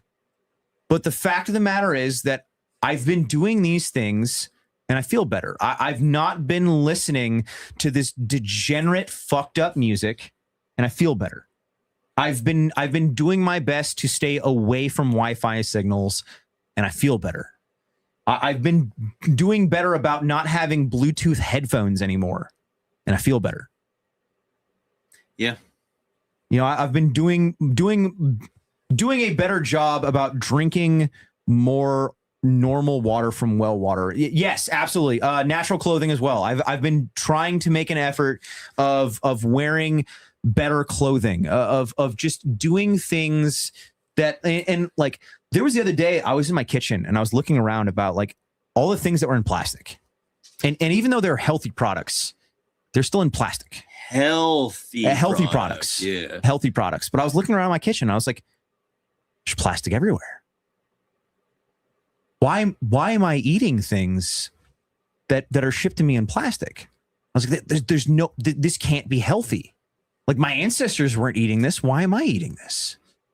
And so, you know, it's not gonna be like an overnight thing, but I've just been slowly trying to make more effort of being more healthy, and I feel better. What a concept. The word healthy triggers me. The word healthy has definitely changed a lot. There's something my wife bought recently, and I was looking at the packaging, and it said like, you know, non-GMO, and it said all these titles and like all this crap and jargon on the front. And I flipped around the back, and I started reading it. And I was like, "Hey, babe, like no offense, but this is going to the chickens." She's like, "Why? We didn't even open it." I'm like, "We're not eating this. Like this isn't food." Like I'm sorry, but like, was it cornflakes? I don't even remember what it was. It was probably like corn milk. I was just like, this isn't food. Yeah. Like I would legally claim this as like, you know, edible sustainment product. This isn't actually food. And so, you know, I've just actively been making efforts trying to be healthier, which is funny because I have all this fucking ink that's just, you know, constantly going in my skin. What about them beans? Them beans got microplastics and aluminum in them. Skin is the best meat wrapper. There's a sick spider over here. No one can see it, but there's a cool spider I see him over here. Well, you know what? The camera can't see it, and they're missing out on this cool spider. The camera also probably can't see it. Can I make the camera see the spider? It seems like people actually enjoyed my little like schizo potential history It's route. because they're all schizo. Everyone's schizo. Me schizo, you schizo. We, he, she, schizo. We, he, she, schizo.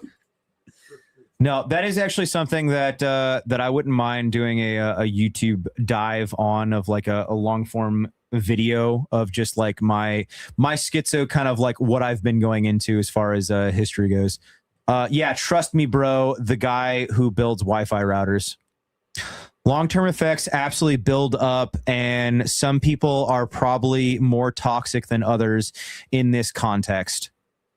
Oh, okay. Yeah, trust me, bro. Okay, I'm going to believe the guy that builds Wi-Fi routers that long-term effects absolutely builds up, and some people are probably more toxic than others. I'm going to go ahead and believe the guy that builds Wi-Fi routers. That's not a bad idea. I'm going to believe that guy. Probably a good idea. Yeah, probably a good idea to believe the guy that builds Wi-Fi routers that you should try to spend as much time away from Wi-Fi. Are you sure he's not LARPing as someone who builds? He might be LARPing as a Wi-Fi technician. I don't know. He might I need be to LARPing. see his credentials. Yeah, okay, it's very possible that he might just be LARPing. My goodness. What's a good 22 LR bolt action rifle for someone that's 18 in Washington?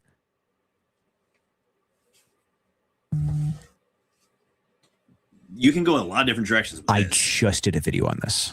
I just did a video on this. Can I counter your point? You're going to say Savage Mark II, right? I'm not going to say Savage Mark II. Oh. Ruger All-American. There you go. Yeah, so it takes... He didn't watch my last YouTube video. He's not even a fan. I'm LARPing as a fan. It takes Ruger 1022 mags. That was the last video I did. It takes Ruger 1022 mags. So either buy the Ruger All-American or the Ruger Precision 22. Either one of those. The Ruger Precision, you're going to spend way more money, and it's definitely not necessary. Wait. The Ruger Precision's also heavy as balls. This guy, this guy. What? That's actually funny. That's actually legitimately funny.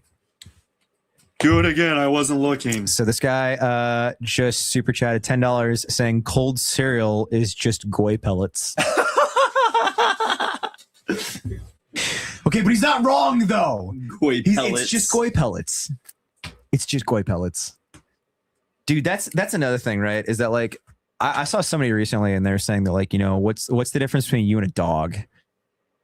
Like, you know, like, hey, eat this cold kibble. 22 LR. If you get a 17 HMR, why are you buying a 17 HMR? Who actually owns a 17 HMR? See, buy a 22. I'm going to be honest with you. Like, I would say don't even buy a bolt action 22 for the most part. Just buy Ruger 1022. Like, I think you have to be 21. Nine times out of 10, just buy Ruger 1022. I think you have to be 21 to buy Ruger 1022. Do you have to be 21 now? Yes. However, okay, get a Ruger All-American then. Ruger All-American, Ruger and Max. then as soon as you're of age, buy Ruger 1022. Both of which are going to be great. I have 3 going on 4 1022s now, and I just fucking love them. They're amazing. I have a VSS stock en route, of which they accidentally sent to the warehouse without the suite number, so it got returned. just waiting for them to make a Ruger 1022 and 22 Magnum. Dude, a That'd be Ruger 1022 and 22 mag would go fucking That'd be so fun. hard. There's companies that they make, would have to re-engineer everything though. Nah, they just need to make the bolt action bigger, like Yeah, you're gonna have to re-engineer everything. barely. I mean, yeah, barely, but you're still gonna have to do it. I mean, you could put a stronger spring in there and maybe make the bolt smaller. 1022s are considered assault rifles in Washington now. No, they're not. No, they're not. I think I have bought 3 of them since the law went through. They're not considered assault rifles because you can still buy them. They're rimfire. Even then, I have literally bought 3 of them in the last year. You can buy still- 1022s in Washington. You can still find 9mm carbines in Washington State, semi-auto Oh carbines. shit, that's right. I need to get one of those. The Ruger PC carbine, Yeah, I need to get one of those. without a threaded barrel, and there's also the Henry Homesteader. Those are 2 that I know of that you still can get in Washington State. AR9s. The Ruger I think American ARs is are the banned by all like the fruit of the loom logo conspiracy. What? Wait, what? Is it not called the Ruger All American? Ruger American. It's called a Ruger American. I think All American is like a specific model, but it is What? the Ruger American. It's not called the Ruger All American. No. You're thinking of the cornucopia, okay? On the fruit of the That's room. what he just said. That I would wait. What? No, it's called the Ruger All American. I think they have a model that's called the Ruger All American, but that general rifle is Ruger American. Ruger American covers. I mean, they have a shit. That's just their bolt action. That's Ruger's bolt action. No, I used to sell these when I worked at Big J's. It was called the Ruger All American. No, it's a psyop, bro. Hi, Beaver. Hi, Beaver. This was called the Ruger All American rifle. Nope, psyop. Dude, I'm so sick of these Mandela effects. Hi, Beaver. We were just talking about you. All good things. Fuck the Mini 14 because of the mags. The Mini 14. If they could make a Mini 14 that took AR mags, I would be all about the Mini 14 again. The Mini 14 takes proprietary mags that are dog shit, and they are proprietary for each generation, meaning there's a gajillion Mini 14 mags out there, and you're highly likely aren't going to find one that actually fucking works for your rifle. Fuck the Mini 14. Fuck the Mini 30 because of the magazines specifically. This isn't a no Mandela effect. You just got bad memory. Shit. Maybe it was all the aluminum you've been consuming from them cans of beans. So Mr. Shrek, spelt with a C, said, "You look like one of them fancy pants influencers there, sir." No, you. Google time. I just Googled it, and it's the Ruger American, so I guess I'm the fucking schizo here. No, it's a cornucopia, dude. You're fine. You're from a different universe, dude. It's fine. You got blooped in at like 2020, right? Yeah. Yeah, you got blooped in 2020. It's fine. You're chilling. I will say though, what's up? I get blooped in 2016. I will say though, like the whole like we live in the Matrix thing, like it we do though. Like, and I hate listening to like Andrew Tate and like, you know, like Nick Fuentes and Sneeko saying that, like, you know, like referencing the Matrix like it's fucking nothing, like, oh, the fucking Matrix. And it's like, okay, but like in a way, yes, we do live in the Matrix, or like it in like a different version of the Matrix. But it's like it's a lot less, it's a lot gayer and not as cool. Beaver, Rhodey says hi. Beaver and Rhodey say hi? No, Rhodey says hi to Beaver. Oh, someone tell Beaver I said hi. They're on different chats, aren't they? They're on different chats. They're watching different streams, just like saying hi to each other. Yeah, no, they're unironically in different chats right now. They could both go into the group chat that we're fucking in, but whatever. I'm gonna tag him. Can't do that. Oh crap! What's his actual fucking handle? Who? Beaver. Beaver It's Slayer. Big Beaver Slayer or something. It is Big Beaver Slayer. Oh my, yeah, Cougar Slayer. Cougar Slayer. Not even like as a joke, like literally. Okay, I'm gonna go into the. Like how Beaver just keeps like. Rhodey said no. I want to tell him here.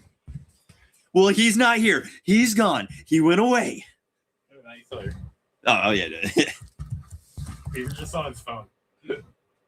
I tagged Beaver in the other chat and said Rhodey says hi. Tag you're at no tag backs. Oh, different kind of tag. Sorry. Beaver's on his phone and Rhodey's on like probably PC. Or his phone, but he's a little bit sideways. What? I don't understand. Playing games.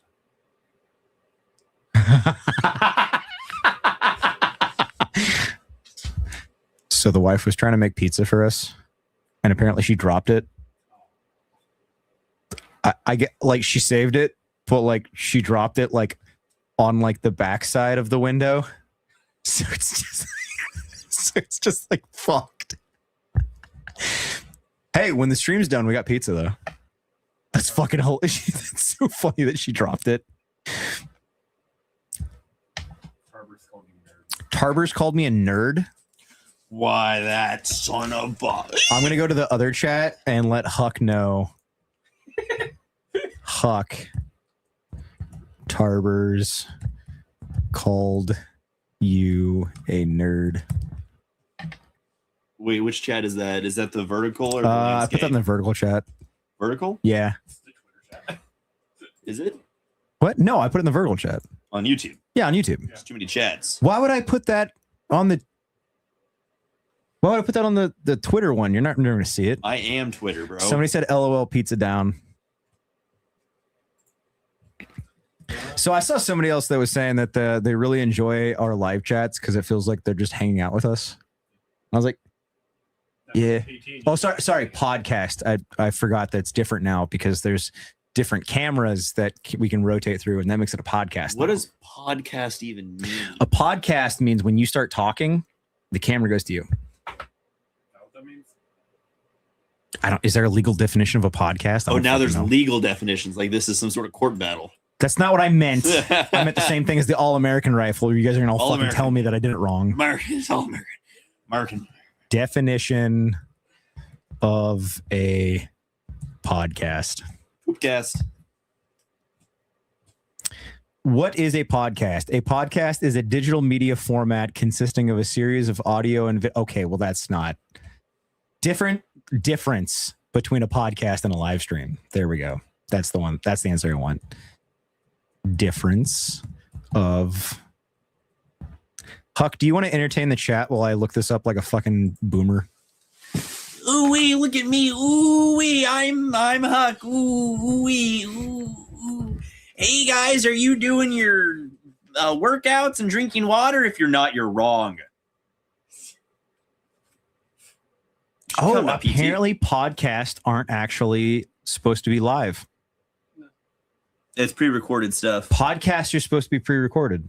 Do you know what else is pre-recorded? Maybe this isn't a podcast then. Do you know what else is pre-recorded? What's pre-recorded? I don't know. I thought you had an answer. Oh, you asked me. Yeah, I'm asking you. Oh. I meant like you asked me like you were like you had an answer. That's what I meant. I wanted to sound smart. I mean, you sounded smart, and that's why I was like, go on. I'm not smart. I'm listening. I'm really not smart. All right. Well, I guess we have to start pre-recording the podcasts because they're live, so it doesn't make it a podcast. We're live streaming again. I've been lying to everyone this entire fucking time. We weren't even podcasting. We're doing content live. And Do we just call it content? Welcome to the content? Live podcast starring live people on podcasts. Oh, hey, Come Happy Beaver said hi. Watch the podcast. I'm just gonna start going into different chats and letting everyone know that other people said hi. That's all my life. This is now. actually just a giant chat network. Actually, You just rebranded the word. Which word? Fuck podcast. agreed. I vote pizza. You vote pizza?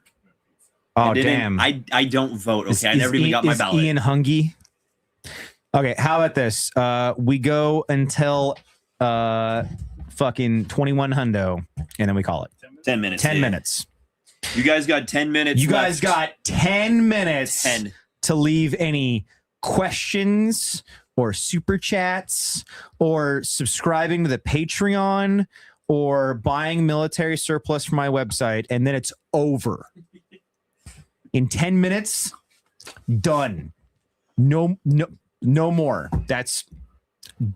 You have to do it in the next 10 minutes or it's so over. That's how things work.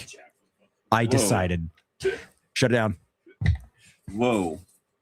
Oh shit, 9 minutes. What kind of pants are you wearing? Carver's called me a nerd? That's worse than a pogue. Fuck bin this Friday. If you guys didn't know about the fuck bin, I sell something called the fuck bin. It is a mystery item. You're going to spend $15 on my website and you're getting something from my warehouse. You don't know what it's going to be. I don't even know what it's going to be. I'm going to pick your order slip and you're getting something. I'm going to grab something in my website from my warehouse. He's lying to you. I don't know what it's going to be. It might be this can right here, except for it's not going to be this can because we're not sending cans this time. We're going to buy like a bunch of like dry pinto beans and then we're going to put them in Ziploc bags. Because they're cheaper to send. It's way cheaper to send. And it's more work for them to do when they cook them. It's way easier on everyone because if we open cans and then send you a can that's been opened, then we found out because we did this one time that it molds. So we're not doing that again. Yeah, no, we sent some people just bags of mold and I kind of felt bad. But it's a fuck bin. But like no one was mad. Well, okay, no, one guy was mad. Like two guys were mad. I felt bad. I was like, okay, we're not doing this again. If we're going to send people fuck games, it has to be like local dudes only. We used to send cans. We found out that really quickly that sending cans actually winds up being like really expensive. And we started sending people like way more weight of like stuff than they paid for. And we actually started losing money. So we kind of had to like dial it back and like the dumb things that we send people. So now we go with like pinto beans, rubber duckies, and then what else were we gonna Nerf darts. We did dice for a little bit too. NATO rank insignias are all going in there. Oh, that's right. Yeah, we bought a ton of insignias from like all kinds of different militaries. It was not just NATO. There was a bunch of different random militaries in there and like whatnot. I there was like some Middle Eastern. We have so many like random patches and rank insignias, and we're just gonna start putting them in orders. And hey, my operations guys in here, Unk Rumble Crew. She. Must be live now. Why is that? Jack's on Rumble. Oh, okay, that makes sense. We got a bow and arrow. Send me a bean with the next order. I'll plant it. Once again, every single fuck bin purchase on this next one is getting beans. Everyone. It's a single bean. It's going to be pinto beans. It's fine. It's fine. Are you gonna get like tiny little baggies and put like three Ian beans? just looked at me right now like, You need everyone? What do you mean everyone? You need those tiny little Ziploc bags with like 3 little beans in it, and it says Mamjik beans. Actually, that's not a bad idea. That's They not a just bad get idea. magic beans. Every single fuckman order is getting beans, guaranteed. We're gonna do it. Everyone's getting pinto beans. Have fun with Everyone's the tiny getting- Ziploc. Everyone's getting dry beans. Everyone's getting dry beans. I'm going to clip this. It's just going to be like. I'm gonna be there on. Ian counting beans. I'm gonna be there on Friday. Okay, I can help out. Everyone's getting beans. We're doing it. Magic beans, except there's no magic and there's no beanstalk, and it's just you getting raped. That's the fuck been out, actually. Another one. What? Well, I mean, We're raping you? No. Oh. there could be a beanstalk. You said that was the last thing I said, and you said that's the fuck It's bin just ad. me And I was like, putting- why would that be the ad? It's me putting beans in the bag, and then like the lights go up. Like, all right, I'm gonna head out. Ian, make sure all the beans are in the bag for fucking tomorrow. Like it's just like the pack station. Dude, light that'd be so depressing. Like Thursday night, Ian's just like packaging beans like preemptively, just like, I'm trying to make my job easier tomorrow. One tomorrow later. One tomorrow. Mary Beans, miss. I'm not racist. Enough. Man, I miss. We need to fly Tarbers back out here to do some mother heckin' live streams. Bring 'em out to the bushcraft. We should bring Tarbers out to the bushcraft. May 23rd. May 23rd, Tarbers, you'll be there. Have your bag packed. Don't make the kidnapping easier. Speaking of, we are doing a open bushcraft event recently in the coming future, May 23rd. If you guys are interested in going out in the hills and bushcrafting with us. Speaking of, Huck, you gonna be you coming out this weekend with us? Yeah. Fuck Of yeah. course. Okay, so we still have to vote though of if we want to go to Ashford or High Rock. I want to do High Rock. This weekend? I thought we were bounding. Yeah, I thought we were just small unit tactics, No, we had to. but we could still do small So, unit no, tactics. are we overnighting? Yeah, we're overnighting. High Rock. Oh, I'm saying High Rock. Oh, now we're overnighting? Yeah, we're overnighting. Yeah, I did not factor that into my plans. Oh, I factored in a day of small unit tactics. But, yeah, I thought I'm down for anything. yeah, we're overnight. I did not factor that in my plans. We were planning on either. So I was thinking about doing the slash pile on Ashford in the near future. You know what? I'll be, just like, super- rock back to my car in the dark. It's not the first time I've done it. High Rock's not even that long. No, it's really not that hard. Long of a hike back, dude. How many times have you showed up to an event at like the middle of the night? Like, we just gave Sometimes you a I show up late. Sometimes I leave early. It's like, Sometimes you get a van stuck in the snow and hillbillies pull you out. Dude, it's the funniest. Yeah, that's fine. It's Yeah. the funniest thing though. Like when we send him a grid, he's like, "Hey guys, I'm gonna be there late. Just send me a grid and I'll find you." And he does. Like You no matter what, fireball. dude. It's the wildest thing though. Of like we'll all be around. Like, and this has happened multiple times. Like we're around a fire in the middle of fuck all nowhere. Like half of us are drunk, and then Huck just kind of like out of the tree line. Doesn't even take the fucking trail, right? Like we're all expecting him to take the trail, and he just materializes here, guys. out of the fucking wood line. And you're just like, "Oh, Huck's here." He's like, "Hi." I'd show up, you know. That's that one time that you came up there and like immediately started drinking, and then cooking that pot of beans. Yeah. And then we heard something coming from the like down the trail, and then Huck immediately stands up with his pot of beans and a fucking revolver, of 45 long Colt. And we're walking up, right? I have a flashlight. Huck just can't, like, fucking pot of beans, 45 long Colt, and he's just screaming to the wood line, just, "Does the Danger Kitty want some silly water?"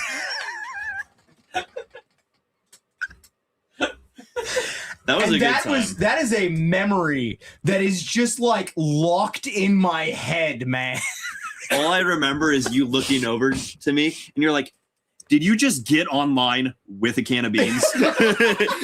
And I'm just standing there with the beans and the revolver. I'm like, "Yes, I did." There was like 4 of us that were online walking up to where we heard this, where we thought that might have been a cougar or something. And like most of us have like ARs and shit with like a rifle, and all Huck had is just a pot of beans and the 45 long Colt revolver. And it's just like, this man right here. It's like that's like, and you know, that's the most dangerous guy. And like, I remember like he was talking about, he's like, "I'm going to give him the 1-2 punch." And he's like, he's like, boom. Boom. a 45, a 45 long Colt followed by a thump. yeah, And then 250 beans just grain, everywhere. 250 grain lead slug right in his dome, and then just boom. Could you imagine like the news story though? Like imagine the news story of like you know, like I feel like the news local man shoots a cougar in the face with a 45 long Colt and then double taps with a pot of beans. I honestly feel like they would ignore that because I feel like I've done news story worthy stuff that they've ignored.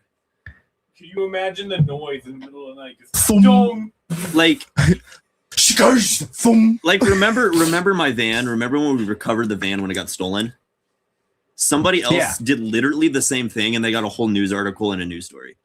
We never got nothing. Yeah, we literally did the same thing as that Dude, guy. that was arguably the most wild adventure that. Wow, fuck, me and you have been through a lot now, haven't we? Yeah, we've done a lot of. I'm like, that's the most wild thing. Well, no, it's not. Been around the block.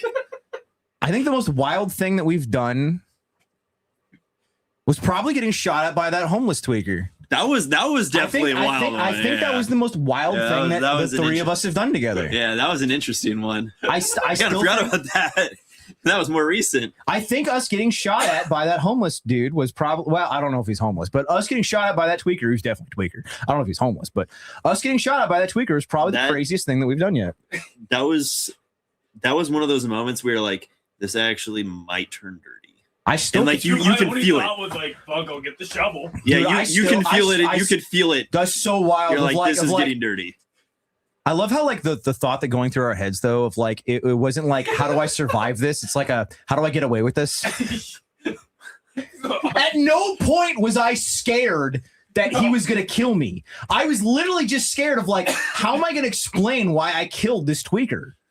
At no point was I worried about him killing me, and like he might have had the upper hand. I was like, fuck, man. I really hope that Huck has a decent vantage point over this truck right now at this tweaker. Well, then you walk down to go talk to him. I'm like, well, what else was I supposed to do? Well, I had to de-escalate the situation somehow. No, and good job, because if you didn't, Green Tip would have just been. I'm once again. I'm happy that I worked security because I knew how to de-escalate the situation because I've talked to so many fucking tweakers now. But like, my only thought was like, I'm so happy we didn't have to shoot that guy. I'm so happy we didn't have to shoot that guy. Good Lord, that was ridiculous. I fucking hate tweakers, man. I fucking hate tweakers. Tweakers and people who don't know boundaries because he was not respecting our boundaries. There's no reason that he should have been on our range. He was not respecting our boundaries. What are you doing? Why are you here? He just walks up. He just walked on our range and started like, what are you doing? God, tweakers are fucking stupid, in the dark, in the middle of the night, there's just people walking up on you. It's like, no. Why would you walk up on a range at like after dark? Like to pick up brass. I know he was picking up brass. I know brass to pick up brass, but like, why, dude? We're actively. If you guys haven't heard this story yet, it's that we were doing a night vision range. And we're sort of cooled down, but we were sort of still shooting. And this tweaker came onto the range, start picking up brass, and we were still shooting. And like we were going, like I told him to like fuck off, and like we were still shooting. And I started shooting again. And then he thought that we were shooting at him for some fucking reason, and then he starts shooting at us. And so then we're getting behind our fucking vehicles, and I'm like just screaming at this dude to cease fire, and we're not shooting at him. He's like, "You're shooting at me." I'm like, "No, I'm fucking not, you idiot." He also he said he was high. He said he was very high on marijuana. Yeah. He admitted to being high. And I just kept telling this dude, I'm like, "Look, dude, there's more of us than there are of you. Like, this isn't gonna go the way you think it is. Please stand down. Holy shit." And I was like, "Hey, I don't have a firearm on me. I'm walking to you now. Are you setting down your firearm?" And like, he told me to go fuck myself and all this. And I'm like, "I don't have a gun on me. I'm walking to you now. Please set your gun down as well. I have other people here with me, so I wouldn't try anything fucky." And I finally got him to like set his gun down. I walked down to him. Yeah, that was the one in August. And I walked down to him, and we were able to talk it out, and come to find out he was just some average like local tweaker dude that was just high as shit. He tried to like offer me weed as well, and I'm just like, "No, I'm not fucking." Maybe like even if I was smoking weed right now, like I'm not gonna like take it from you. Smoke 'em peace pipe, man. Smoke 'em peace All pipe. right. Yeah, and that was our and like yeah. So Tweaker shot at us at a range, and thankfully we didn't have to fucking shoot at him because like once again that like how am I going to explain this story? And like We wouldn't be telling this story. I wouldn't be telling the story right now. That's for damn sure. It was a close call that ended peacefully. It was a close call that ended peacefully. we're all and, okay. and I hate Tweakers all that much more for it.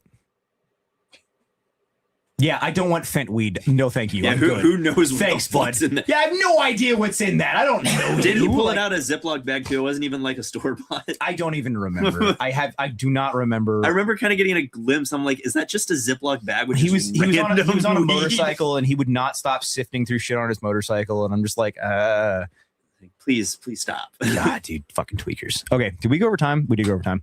All right, guys, that's that. No, it wasn't that. It was wasn't that Woodinville? Woodland. That was where it was. All right, guys, Yeah, that's our fun little story, I guess, to wrap up the live stream, not podcast.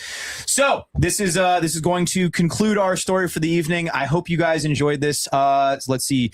We will be on live again Thursday night. We should have Dave Riley here from the Backlash.